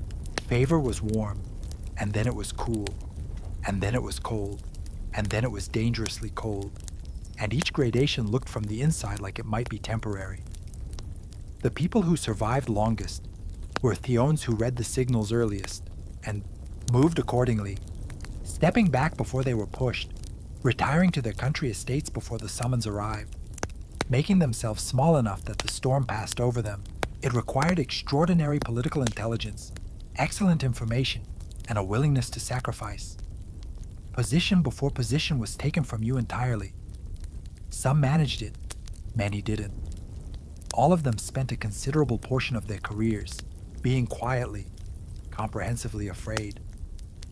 Marriage among the Tudor wealthy was a business transaction conducted in the language of diplomacy, land transfer, and strategic alliance. Love was not the point. Compatibility was not the point. The point was which families were merging, what land changed hands, what political connections were being secured, and whether the bride was young enough to be expected to produce surviving heirs before the groom's estate finances deteriorated further. The negotiation of a Tudor marriage contract could take years, involve lawyers, ambassadors, and occasionally the king, and conclude in a ceremony where the two participants had met perhaps 3 times. The marriage negotiations began typically with the identification of suitable candidates, a process governed by considerations of rank, religion, land holdings, fertility prospects, political allegiances, and the debts and encumbrances attached to the family's estates. Intermediaries conducted initial soundings. Heralds verified genealogies. Lawyers examined title deeds. The conversation eventually narrowed to financial terms: the bride's dowry, the groom's settlement, the jointure that would provide for the wife if she was widowed, the arrangements for any children of the marriage in the event of the parents' deaths. All of this was negotiated at length, often contentiously, with both families trying to get the best possible terms while not being seen to haggle in a way that suggested desperation. Desperation was in Tudor marriage negotiations, as in most negotiations, a significant disadvantage. The church required the consent of both parties, which sounds like a meaningful protection until you consider the circumstances in which that consent was given.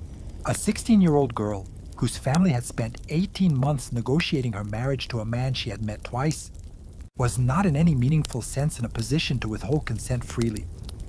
The church's requirement was honored in the formal sense. The words were said, the agreement was recorded, while the practical reality of family pressure, economic necessity, and the simple absence of alternatives made meaningful refusal essentially theoretical.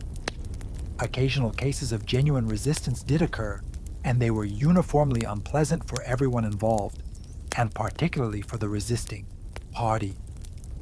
What happened after the ceremony was more varied than the arrangements preceding it might suggest.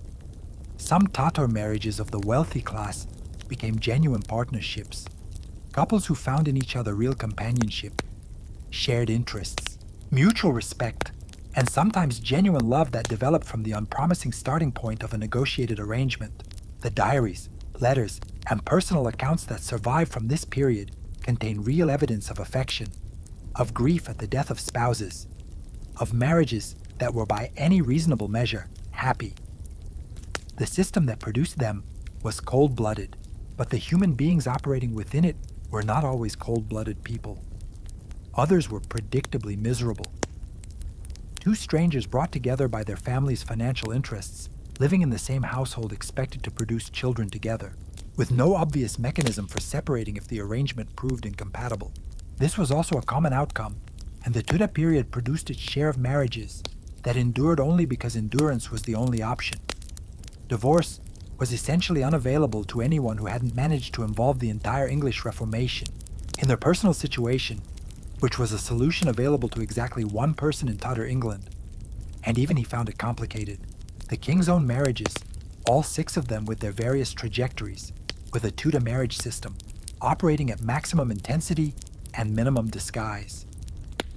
Each one was a negotiation, a political calculation, a dynastic requirement, a personal desire, and eventually a problem, intersecting in combinations that managed to be simultaneously unique to Henry's specific situation, and entirely representative of how the Tudor wealthy understood marriage to work. Alliance, convenience, desire, and the brutal arithmetic of succession. All of it was there, just more visibly than most, and with considerably more paperwork. The Reformation in England was not primarily a theological event for most of the wealthy families living through it. It was an extremely high-stakes navigation problem. Under Henry VIII, the break with Rome created enormous opportunities for those who moved fast enough to acquire monastic lands. Under Edward VI, Protestant reforms accelerated. Under Mary I, Catholicism returned, and people were burned for the wrong opinion. Under Elizabeth I, a kind of cautious Protestant middle ground emerged. For a nobleman with a family, estates, and a survival instinct. Staying on the right side of all of this required a level of ideological flexibility that was, in retrospect, quite athletic. The dissolution of the monasteries under Henry VIII was the single greatest redistribution of land in England since the Norman conquest, and for the Tudor wealthy, it represented an opportunity so enormous that it reshaped the landscape of English land ownership within a generation. Monasteries and convents had accumulated property over centuries of donation and bequest. Agricultural, land, urban properties, manor houses, mills, fish ponds, and when Henry moved to dissolve them and seize their assets between 1536 and 1540, all of that property became available for redistribution. The crown sold much of it, sometimes at favorable prices, to noblemen and gentry who were quick enough to identify the opportunity and well connected enough to get their offers in front of the right people. Families that moved fast and bid well emerge from the dissolution with substantially enlarged estates. Families that hesitated or that were too closely identified with the old religious order found themselves watching the redistribution from the outside. The theological content of the changes mattered less to many families than the practical question of where the government currently stood. Henry's Reformation was in doctrinal terms a complicated and somewhat inconsistent affair.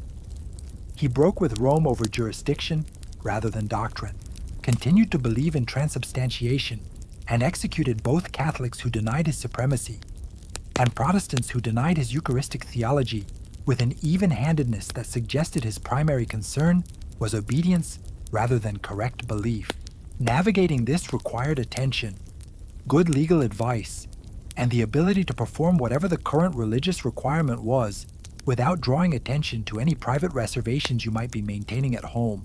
Under Edward VI, the pace of Protestant reform accelerated dramatically, stripping altars, removing images, replacing the Latin Mass with Keymere's English prayer book, and producing a church that would have been barely recognizable to Henry's generation. Families with genuine Protestant convictions embraced this. Families with private Catholic sympathies performed the required compliance while keeping a quieter devotional life behind closed doors. And then Mary came to the throne in 1553 and reversed everything, restoring Catholic practice, burning nearly 300 Protestants as heretics, and requiring an equally rapid demonstration of renewed Catholic orthodoxy from a nobility that had spent the previous 6 years demonstrating Protestant compliance. The human cost of this oscillation was real. Some people held to their genuine beliefs at the price of their lives. The Protestant martyrs of Mary's reign recorded in Fox's Book of Martyrs with a detail that ensured nobody forgot them. Others adjusted their visible religious practice with remarkable speed and managed to survive all 4 reigns without committing formally to any position that couldn't be revised if the theological weather changed again. This was not admirable, exactly, but it was understandable. You had an estate. You had a family. You had a name that had taken generations to build. In a world where the wrong religion could cost you all of it, the calculation between principle and survival was one that many people made very quietly in private, with no intention of discussing it afterward. Here is something that never quite makes it into the romantic version of Tudor history. Being a great lord was extraordinarily expensive, and many of them were perpetually in debt. The expectation of lavish hospitality, maintaining a huge household, throwing feasts, hosting the king if he happened to swing by, which he might, required constant expenditure. Building projects, clothing for court, gifts to secure favor, legal costs to defend or expand the estate.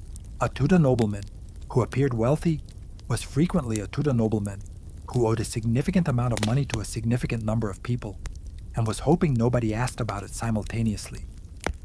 The royal progress was the event that sent particular tremors through the financial lives of the Tudor wealthy.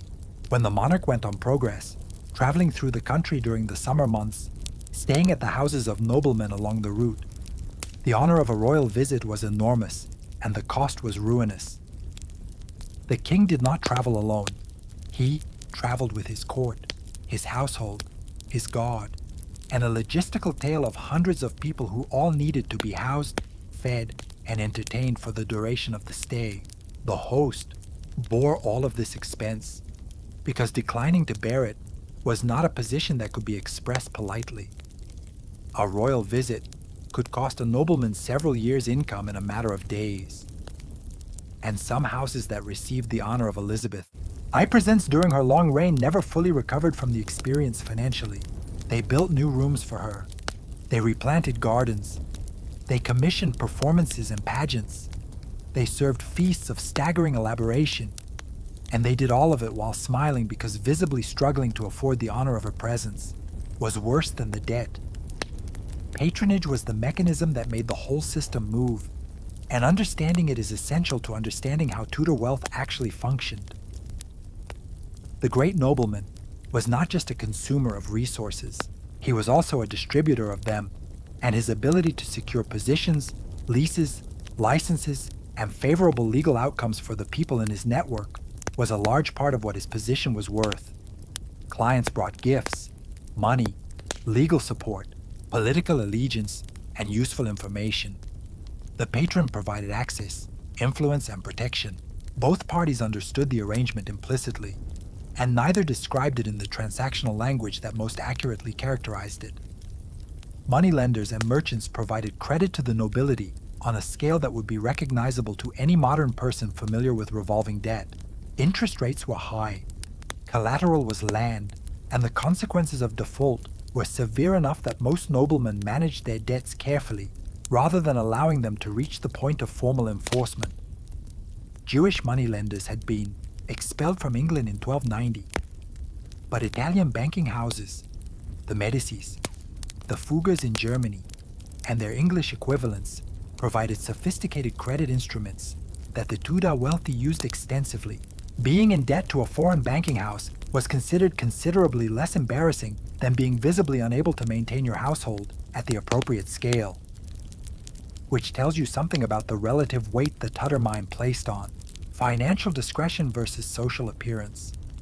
The fundamental paradox was that the thing that defined you as wealthy, the visible, continuous, lavish expenditure, was exactly the thing that was most likely to make you less wealthy over time.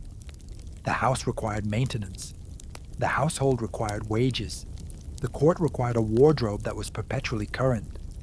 The political position required gifts, bribes, politely described as gifts, and the constant lubrication of relationships that might otherwise turn cold. You spent because spending was what your position required. You borrowed to spend because the alternative was appearing to have less than you were supposed to have, and then you managed the debt quietly, hoped the rents came in on schedule, married your children to people with better managed finances, and kept the whole elaborate performance going for another year, which was all any of them could really plan for at a time. Children in a wealthy Tudor household were not primarily children in the modern sense. They were dynastic assets, potential alliance partners, and heirs to be preserved and deployed appropriately. Infant mortality was high enough that having many children was considered prudent rather than excessive, and the death of a child, while certainly mourned, was processed within a framework that treated it as a not unexpected outcome rather than an unthinkable tragedy. Wet nurses handled feeding, rockers handled sleeping. The parents appeared occasionally, assessed progress, and returned to the business of running an estate and managing their political situation. The nursery in a great Tudor house was a separate establishment within the household, staffed by a team of women whose collective purpose was the physical maintenance and early development of the Lord's children. The wet nurse was the most important, a woman whose own nursing infant had died or been weaned, employed specifically to feed the noble infant, because the prevailing belief held that a noble woman's physical constitution was too delicate for nursing, and that the act itself would interfere with the resumption of pregnancy, which was required as promptly as possible to build the family's roster of surviving heirs. The wet nurse was selected carefully because her milk was believed to transmit not just nutrition, but character, and employing a wet nurse of good moral, standing and healthy constitution was taken seriously by families who were trying to produce children of quality. The rockers were the women who kept the baby's cradle in motion, a constant gentle rocking being considered essential to an infant's well-being and sleep. Rocking a cradle sounds straightforward until you consider that it was someone's full-time occupation, conducted through the night as well as the day by women working in shifts to maintain the continuous motion that the medical thinking of the period required. A wealthy Tudor infant was never left unattended, never left unrocked and surrounded from its first days by a level of physical attention that the parents themselves did not provide directly, but commissioned comprehensively. Baptism happened within days of birth, because the mortality rate for newborns was high enough that an unbaptized baby who died was a theological emergency, as well as a personal loss. The baptism ceremony was a social event. Godparents were chosen with care for the alliances and connections they represented. The occasion was marked with celebration, and gifts from the godparents were expected and received with the same calculation that governed every other exchange in Tudor wealthy life. A well-connected godparent was another thread in the web of relationships that the family was perpetually weaving. As children grew, their education began early and was conducted with a seriousness that reflected both genuine care and strategic intent. A son who survived to adulthood needed to be capable of managing the estate, performing at court, and conducting himself with the dignity and competence the family's name required. A daughter needed to be marriageable, educated, accomplished, healthy, and possessed of sufficient personal qualities to make her an attractive prospect to the families the parents were hoping to ally with. Childhood was preparation for adult function, and the nursery was the first stage of a production line that ended ideally with a well-positioned adult, contributing to the family's survival and advancement. The emotional texture of Tudor parenting among the wealthy is harder to recover than the structural arrangements. Letters survived that expressed genuine grief at the deaths of children, genuine delight at their early accomplishments, genuine anxiety during illnesses. The strategic framework within which children existed did not prevent their parents from loving them, and the evidence suggests that most did. But the love existed alongside a clear-eyed assessment of each child's role and value in the family's larger project. And the two things coexisted without apparent contradiction, because in Tudor England they always had. The great Tudor portrait was not primarily an exercise in vanity. It was a political document, commissioning a portrait from a recognized artist and having it displayed prominently, copied for distribution, or sent to prospective allies and marriage candidates, communicated a very specific set of messages about your status, your connections, your wealth, and the degree to which you felt confident enough in your position to spend money making your face permanently available for public assessment. Hans Holbein the Younger painted Henry VIII in a pose so aggressively wide-legged and large that it essentially dared anyone looking at it to have a problem with that. Holbein's portrait of Henry is one of the most successful acts of royal image management in European history, and it was entirely deliberate. The pose, feet planted wide, hands at his sides, shoulders filling the frame, expression composed into something between authority and challenge, was not a spontaneous capture of the king's natural bearing. It was a constructed image designed, in collaboration between painter and patron, calculated to produce a specific psychological effect in the viewer. You looked at it and felt smaller. That was the intention.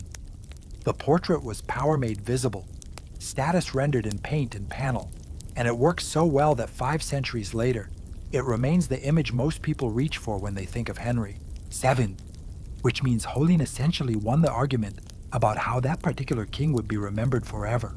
For the wealthy who were not kings, the portrait served overlapping purposes. Displayed in the long gallery, family portraits constituted a visual genealogy, a lineage argument conducted in paint, demonstrating the antiquity of the family, the quality of the connections, and the continuity of the bloodline across generations. A long gallery hung with portraits going back several generations was a gallery hung with evidence of permanence of a family that had mattered for long enough that it expected to keep mattering.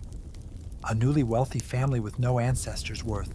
Painting was a family whose gallery was inevitably thinner, which everyone noticed and nobody said directly. Portraits were also diplomatic instruments. When a marriage was being negotiated between families whose principles had never met, or between royal houses separated by considerable geography, miniature portraits were exchanged as a matter of course. The Miniature portrait, a small, intensely Detailed painting that could be carried in a locket or sent in a letter was the Tudor period's version of a photograph for the purposes of courtship, which meant that miniature painters occupied a specific and somewhat pressured professional niche. You were painting someone's marriage prospects, and the balance between flattery and accuracy was a professional judgment that had real consequences if you got it wrong. The sitters participated in the meaning-making of their portraits actively. The clothing you wore for your portrait was chosen with care. The most expensive fabrics, the most prestigious jewelry, the items that communicated the most about your rank and connections. Objects held or included in the portrait carried specific, symbolic meaning, legible to a contemporary audience. Books indicating learning, gloves indicating gentility, musical instruments indicating accomplishment, specific flowers and plants carrying allegorical messages about virtue or love that the viewer was expected to decode.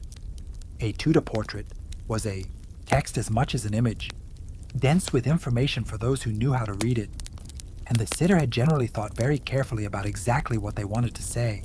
The cost of a portrait by a significant artist was considerable, and the decision to commission one was therefore itself a statement.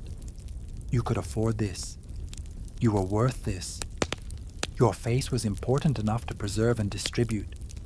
In a world where your reputation was your most valuable asset, and your physical presence could only be in one place at a time, the portrait was a way of extending your influence beyond the rooms you actually occupied, a version of you that could hang in someone else's house, make an impression in a foreign court, travel to a prospective marriage partner's family, and continue representing your interests, while you were busy being somewhere else entirely. By the time evening settled over a Tudor great house or royal palace, the people who had been performing wellness, status, and cheerful availability all day were, by any objective measure, completely exhausted.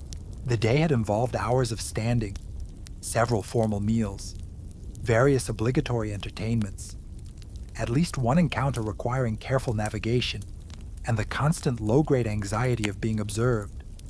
And yet the evening brought more music, more dancing, more games. Dimensions that the court's endless political calculations hadn't fully colonized. Then the music stopped, and the calculations resumed. But the music had been real. That was something. The Tudor wealthy built houses that still stand, commissioned, portraits that still stare out at us from museum walls, and established family dynasties whose descendants are sometimes still arguing over the original estate. They ate elaborately, dressed extravagantly, and spent enormous amounts of energy, maintaining a performance of power and confidence in a world where both could disappear overnight. In hindsight, the whole thing had the quality of a very high-budget party thrown by people who knew somewhere in the back of their minds that the invitation could be revoked at any moment, and who responded to that knowledge by ordering more tapestries and hoping for the best. The physical legacy of Tudor wealth is remarkable for its solidity and its incompleteness in roughly equal measure. The great houses that survive, Hardwicke Hall with its extraordinary windows, Burghley House still dominating its Lincolnshire Park, Hampton Court with its astronomical clock still marking the hours are the success stories. The buildings that were maintained and cherished through the subsequent centuries because their owners remained wealthy enough and motivated enough to do so. Behind each surviving house are a dozen that didn't make it, demolished in the 18th century to make way for something more fashionable, reduced by fire, sold and subdivided, or simply allowed to decay when the family that built them ran out of resources, heirs, or both. The Tudor landscape we can walk through today is the curated remnant of a much larger and more fragile original. The portrait collections tell a similar story. The faces that survived, Holin's extraordinary record of the Tator court, the formal, royal portraits copied and distributed across Europe.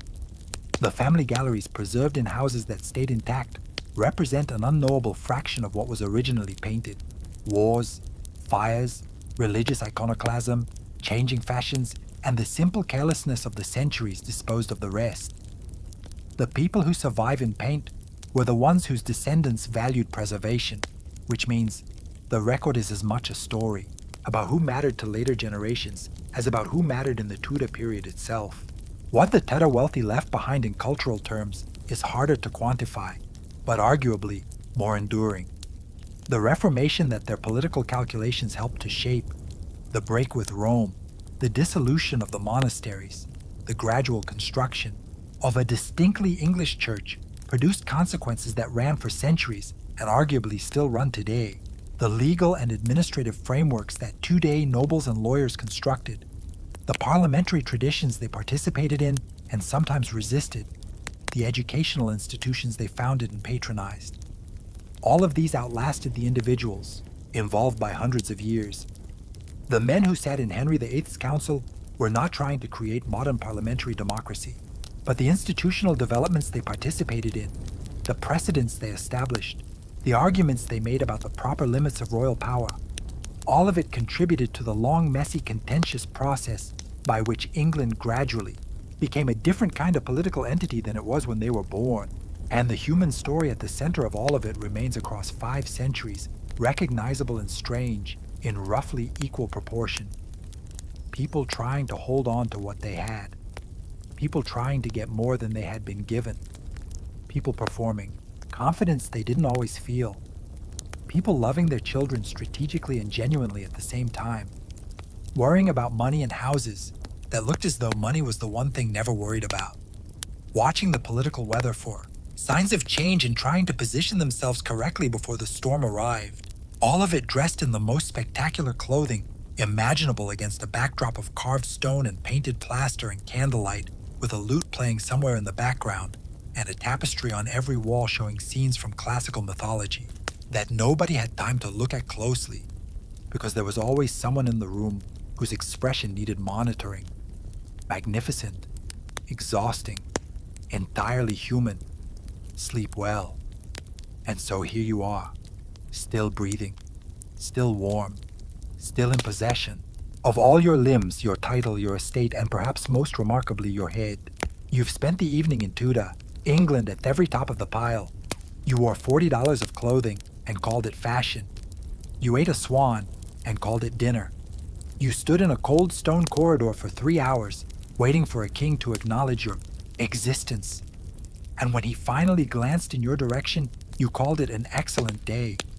You navigated feasts, basques, hunting parties, marriage negotiations, religious rehearsals, and the constant low-grade terror of a court where favor arrived without warning and disappeared the same way. You smiled through all of it. You performed cheerfulness so consistently that by the end, you couldn't quite remember what your actual face felt like. And yet there was a real beauty in it. The music in the evening chambers, genuine and unhurried. The gardens in high summer, smelling of lavender and cut grass and something approaching peace. The portraits that captured in paint and light the specific face of a specific person who stood in a specific room and decided that they wanted to be remembered. The houses built with such ferocious ambition that 500 years later, they still stop people in their tracks. The letters still preserved in archives that contain real warmth, real grief, real humor. Evidence that underneath all the performance, people were simply people doing their best with the tools and the time they had been given. The Tudor wealthy were not admirable in every direction. The cruelty was real. The inequality was staggering. The system they inhabited and upheld disposed of people with a casualness that should never be smoothed over by the glamour of the era. But they were also complicated and vivid and alive in ways that still reach across the centuries and demand your attention. They built things that lasted. They wrote things that endured. They lived at the center of a moment when the world was shifting so rapidly that almost nothing was stable, and they managed most of the time to keep going anyway. So tonight, as you sink into your clean, warm, structurally uncomplicated bed, with its reasonable weight of blankets and its complete absence of political consequences, maybe spare a quiet thought for the who went to sleep in a carved four-poster surrounded by attendants, in a house he had bankrupted himself building in a rain he was not entirely sure he was surviving. He was exhausted. He was anxious. He was wearing a nightcap that probably cost more than your car, but he made it through another day. And in Tudor, England, that was always quietly the whole point. Good night, sleep well, and be very glad you don't have to do any of that tomorrow. more performance. Retiring to bed was the only real relief available, and even that came with an audience. The evening entertainments were in theory the lighter end of the day, the moment when the formal obligations of the morning and afternoon gave way to something more relaxed and sociable. In practice, the difference between the formal performance of the day and the informal performance of the evening was largely one of costume and setting rather than of actual pressure. You danced, which was mandatory and physically demanding. You played cards or dice, which required strategic thought and the management of your losses with visible good humor. You talked and conversation was never simply conversation. It was information exchange, alliance maintenance, and subtle negotiation, all wrapped in the language of casual sociability, and conducting it well at the end of an already exhausting day was an accomplishment that the most socially skilled courtiers made look effortless.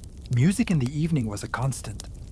Tudor court life ran on a soundtrack of lute, viol, voice, and keyboard, and the evenings in the great chambers of the palace provided regular opportunities for musical performance, both by the professional musicians on the payroll and by the courtiers themselves, who were expected to contribute when asked. Being asked to perform and performing adequately was a standard social requirement. Being asked to perform and declining or performing badly was memorable in the wrong direction. The king, if musically inclined, sometimes performed himself, which produced a specific kind of attentive listening in the audience that was not entirely about aesthetic appreciation. The withdrawal to the privy chamber and the inner rooms of the palace marked the transition from public evening to something approaching private. The circle contracted. Only those with specific access could follow. And the conversation in those inner rooms took on a different character, more candid, more frank, more personal. This was where real relationships were maintained and real business sometimes transacted. The warmth of the inner circle was the reward that the outer circle was performing all day in hopes of eventually receiving. Getting invited into that smaller room was the whole game distilled to its essential form. For those who lived at court rather than visiting it, the day had no clean ending. Court was a 24-hour environment, and the rhythm of royal favor and access continued through the night. The king might want company late. A diplomatic message might arrive requiring immediate attention. A rival might be working the corridors while you attempting to sleep. The people who lasted longest at court were those who had somehow found a way to rest genuinely within this environment, to maintain their own internal reserves, even as the external demands on them never fully stopped. And then the candles were snuffed, the fires banked. The attendants settled in the outer room. The great carved bed received its occupant in reasonable comfort, if not exactly silence, and not exactly solitude. Tomorrow the lever would come again. The morning would begin, and the whole elaborate performance would restart from the beginning with the same cast, the same stakes, and the same audience of people each watching all the others to see who was rising, who was steady, and who this morning was looking just slightly more anxious than yesterday. You closed your eyes. You had done it again for one more day. That was all it ever was. One more day at a time in the most magnificent, exhausting, beautiful, dangerous room in England. In an era before newspapers, news traveled through the Tudor court the old-fashioned way, person to person, in corridors and antechambers, wrapped in careful language, and delivered with studied casualness. Gossip was not idle chatter at court. It was intelligence, knowing who had been called to a private audience with the king, who'd been seen entering, whose rooms, whose star was rising, and whose had begun to flicker. All of it was currency. The best-connected courtiers were Theons, who had cultivated networks of information that gave them advance notice of what was coming, which in Tudor, England was usually either an opportunity or a catastrophe. The architecture of a Tudor palace was designed for surveillance as much as ceremony. Corridors connected chambers in ways that created natural choke points where people necessarily passed and could be observed. Antechambers.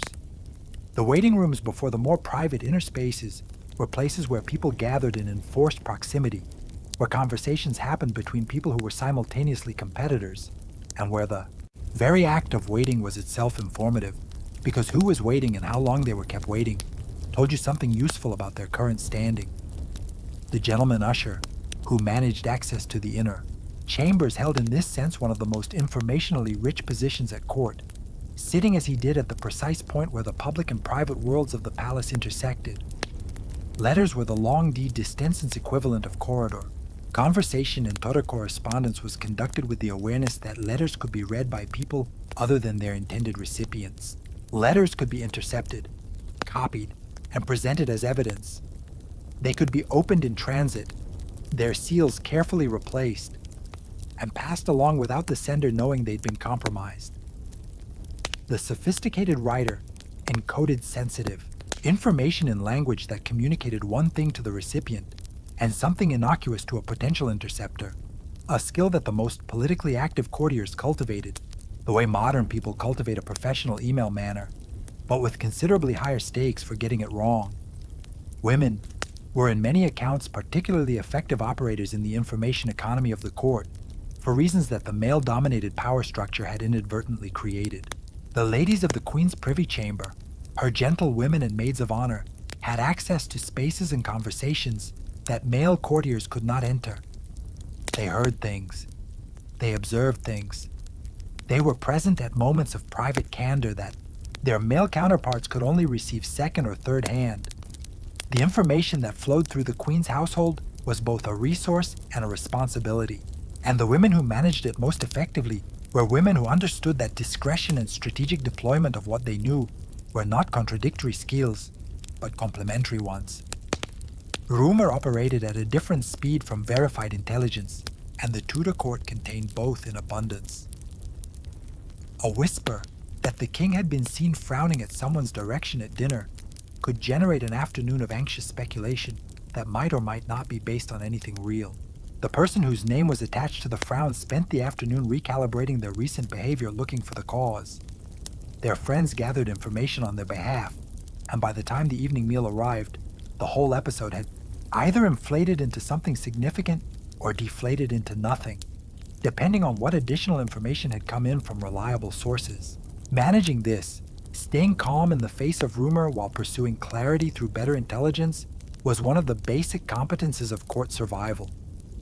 And people who panicked at every whisper did not last long in an environment that produced whispers continuously and took no responsibility for their accuracy. Separate from the main feast, the Tudor banquet was its own elaborate affair, served in a dedicated banqueting house or a separate room and composed almost entirely of sweet things. Candied fruits, marzipan sculpted into shapes, comfits, sugar-coated, seeds and spices served in tiny decorative dishes. The whole point was to demonstrate access to refined sugar, which was expensive, imported, and considered a mark of sophistication. The fact that it was actively destroying the teeth of everyone who ate it was understood, but not considered sufficient reason to stop. Sugar in Tudor England was not the ubiquitous cheap commodity it later became.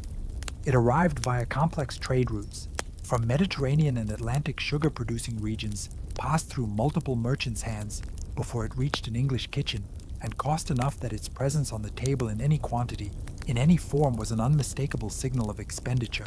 Serving sugar in elaborate decorative preparations was therefore not merely confectionery, it was a financial statement. The sugar sculptures called subtleties, castles, heraldic animals, ships, allegorical figures, all rendered in painstaking detail from refined sugar paste, were edible trophies displayed at the table to be admired. Before they were consumed and sometimes preserved rather than eaten, precisely because destroying them by eating them seemed like a waste of the workmanship, the banqueting house itself was an architectural innovation of the Tudor period. A small, often elaborate building set apart from the main house, specifically constructed for the serving of this concluding sweet course and the entertainment that accompanied it.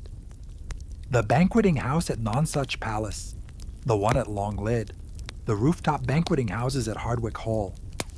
These were purpose-built stages for a very specific kind of social theater. Being invited to the banqueting house after the main feast was being invited into the more intimate, playful conclusion of the evening and the architecture of the banqueting house. Smaller, more decorative, often with elaborate painted or plasterwork ceilings, created an environment of concentrated luxury that the Great Hall, for all its grandeur, couldn't quite replicate. Comforts with the individual suite of choice, small seeds or spices, most commonly anisey, caraway or coriander encased in multiple layers of hard sugar by a process of repeated coating and drying that required a skilled confectioner and significant time. The result was a small jus-like sweet that could be held in the hand, offered to another person, or served in elaborate dishes. They were used as breath fresheners, digestive aids, and social tokens passed between people in a gesture that had an intimacy to it. Here have one of these expensive small things I'm offering directly from my hand to yours. The physical warmth of sharing comforts was an interesting counterpoint to the political calculations that governed most other forms of Tudor social exchange. The marzipan work of a skilled Tudor confectioner could be extraordinary. Almond paste, mixed with sugar and rosewater, colored with vegetable and mineral dyes, molded into shapes of startling variety. Fruits that looked more real than actual fruit. Animals, flowers, entire garden scenes in miniature. The confectioner who could produce these pieces was a craftsperson of genuine skill and genuine value. And their work was one of the ways in which a host could demonstrate refinement as well as resources. Anyone could buy expensive sugar. Turning it into something beautiful required talent, and talent was its own kind of statement. Elizabeth I was by multiple accounts extremely fond of sweet things and consumed them in quantities that her teeth reflected by the end of her reign. A contemporary account describes her teeth as black, the specific blackness being associated by visitors with the English habit of excessive sugar consumption. That the most powerful woman in Europe had demonstrably ruined her teeth on the luxury she could afford in such abundance is one of the Tudor period's more pointed ironies, and a possibly also useful reminder that having unlimited access to expensive things and using excellent judgment about them are not the same thing. When a wealthy Tudor family moved to court, to a country estate, to visit a relative, or to follow the king on progress, they did not simply pack a bag. They moved the household. Furniture was transported. Plate and tapestries were wrapped and loaded. Horses were assembled. Carts were hired. The whole operation could take days to organize and produced a procession of people, animals, and luggage that communicated your status to everyone on the road between here and there, which was partly the point. The roads of Tudor England were not designed for the kind of heavy continuous traffic that moving a great household generated.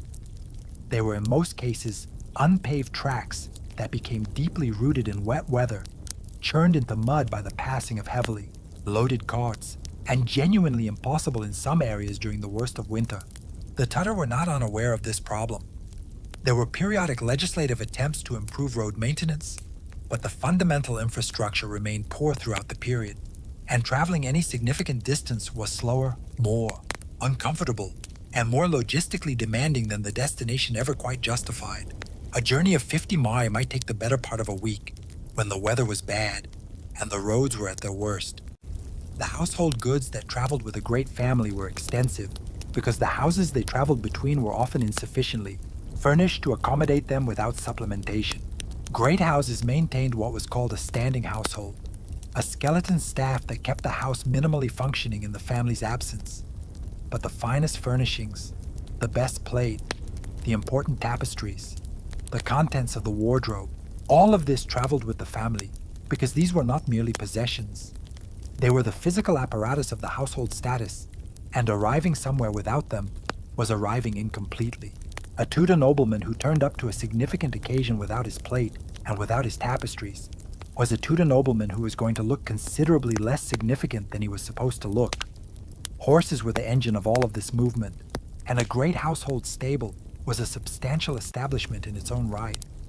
Riding horses for the lord and members of the household, pack horses for the baggage, draft horses for the heavily laden carts, spare horses in case of lameness or injury en route.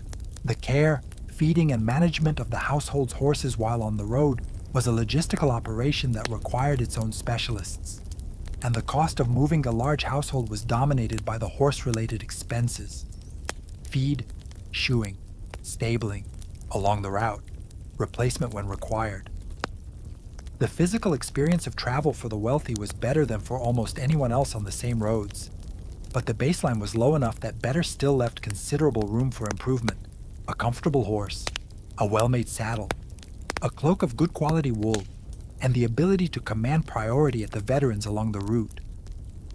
These were genuine advantages, but the roads were the same roads. The distances were the same distances, and the weather made no special accommodation for rank. Rain fell on ears and plowmen with strict impartiality, and a flooded ford was a flooded ford, regardless of how many servants you had waiting on the other bank. You arrived where you were going eventually, mud splattered and stiff, and the first business of arrival was restoring the appearance of unruffled magnificence before anyone important could see the journey still written on your face. Musical ability in Tudor high society was not optional background knowledge. It was a basic competency expected of anyone who wanted to be taken seriously. Henry VIII himself was a capable musician and composer. The ability to sight read music, play the lute, virginals, or another instrument, and to participate in part singing was considered as fundamental as knowing how to ride or dance. A courtier who couldn't hold their own in an informal musical evening was a courtier who was going to spend a lot of those evenings looking slightly uncomfortable in the corner. The lute was the prestige instrument of the Tudor court. Portable, capable of both solo melody and harmonic accompaniment. Beautiful in appearance, difficult to master, and associated in the period's imagination with the complete Renaissance ideal of the educated, accomplished gentleman. Learning the lute required a teacher, consistent practice over years, and the kind of sustained application that could not be faked or rushed. The reward was the ability to participate in the musical culture of the court at its most intimate level, in the small gatherings in private chambers where music was made rather than watched, where participation was expected rather than applauded, and where the ability to contribute something of genuine quality was noticed and valued by exactly the people whose opinion mattered. The virginals, a keyboard instrument, forerunner of the harpsichord, small enough to sit on a table, were particularly associated with women of the upper class, and proficiency at them was a standard accomplishment for girls of the Tudor nobility and gentry. Elizabeth I was a notably skilled player, and accounts of her performing survive from multiple independent sources, suggesting she was genuinely talented rather than merely adequately competent. Music for the Tudor noblewoman was both a social skill and a private pleasure, one of the few areas of intellectual and artistic achievement where excellence was actively encouraged rather than quietly redirected. Choral singing was another fundamental skill of court culture. Part singing, the ability to read a vocal part, from notation and perform it in ensemble with other singers, was expected of educated men and women, and the musical culture of the Tudor court produced some of the most sophisticated choral music in European history: Tavern, Tallis, Bird. These composers worked within a tradition of patronage and performance that connected the professional musicians at the apex to the gentlemen and ladies who sang their parts in informal evening gatherings lower down. The same musical language ran through the system from top to bottom, and the amateur singer who could navigate a talism motic in the same cultural world that had commissioned it. The professional musicians at the Tudor court were skilled specialists who occupied a specific and relatively secure position in the household. The court employed a substantial permanent musical establishment: trumpeters, sackbuts, SCMs, viols, lutenists, keyboard players, choral singers who provided music for the various functions of court life on a daily basis. They were servants, but servants of a particular kind whose specialized skill gave them a distinct status, and the best of them were sought after, well compensated by the standards of their class, and capable of moving between noble households and royal service in ways that few other servant categories could manage. What music gave the Tudor court beyond pleasure was a shared language of emotional and aesthetic experience that cut across the political tensions and competitive anxieties that dominated most other aspects of court life. Two men who are rivals for the same position could sit down together and make music. And for the duration of the music, they were not rivals, but collaborators. The lute duet didn't resolve the competition. It suspended it temporarily, replaced, It was something that operated on different terms, and perhaps offered both parties a brief reminder that human experience contained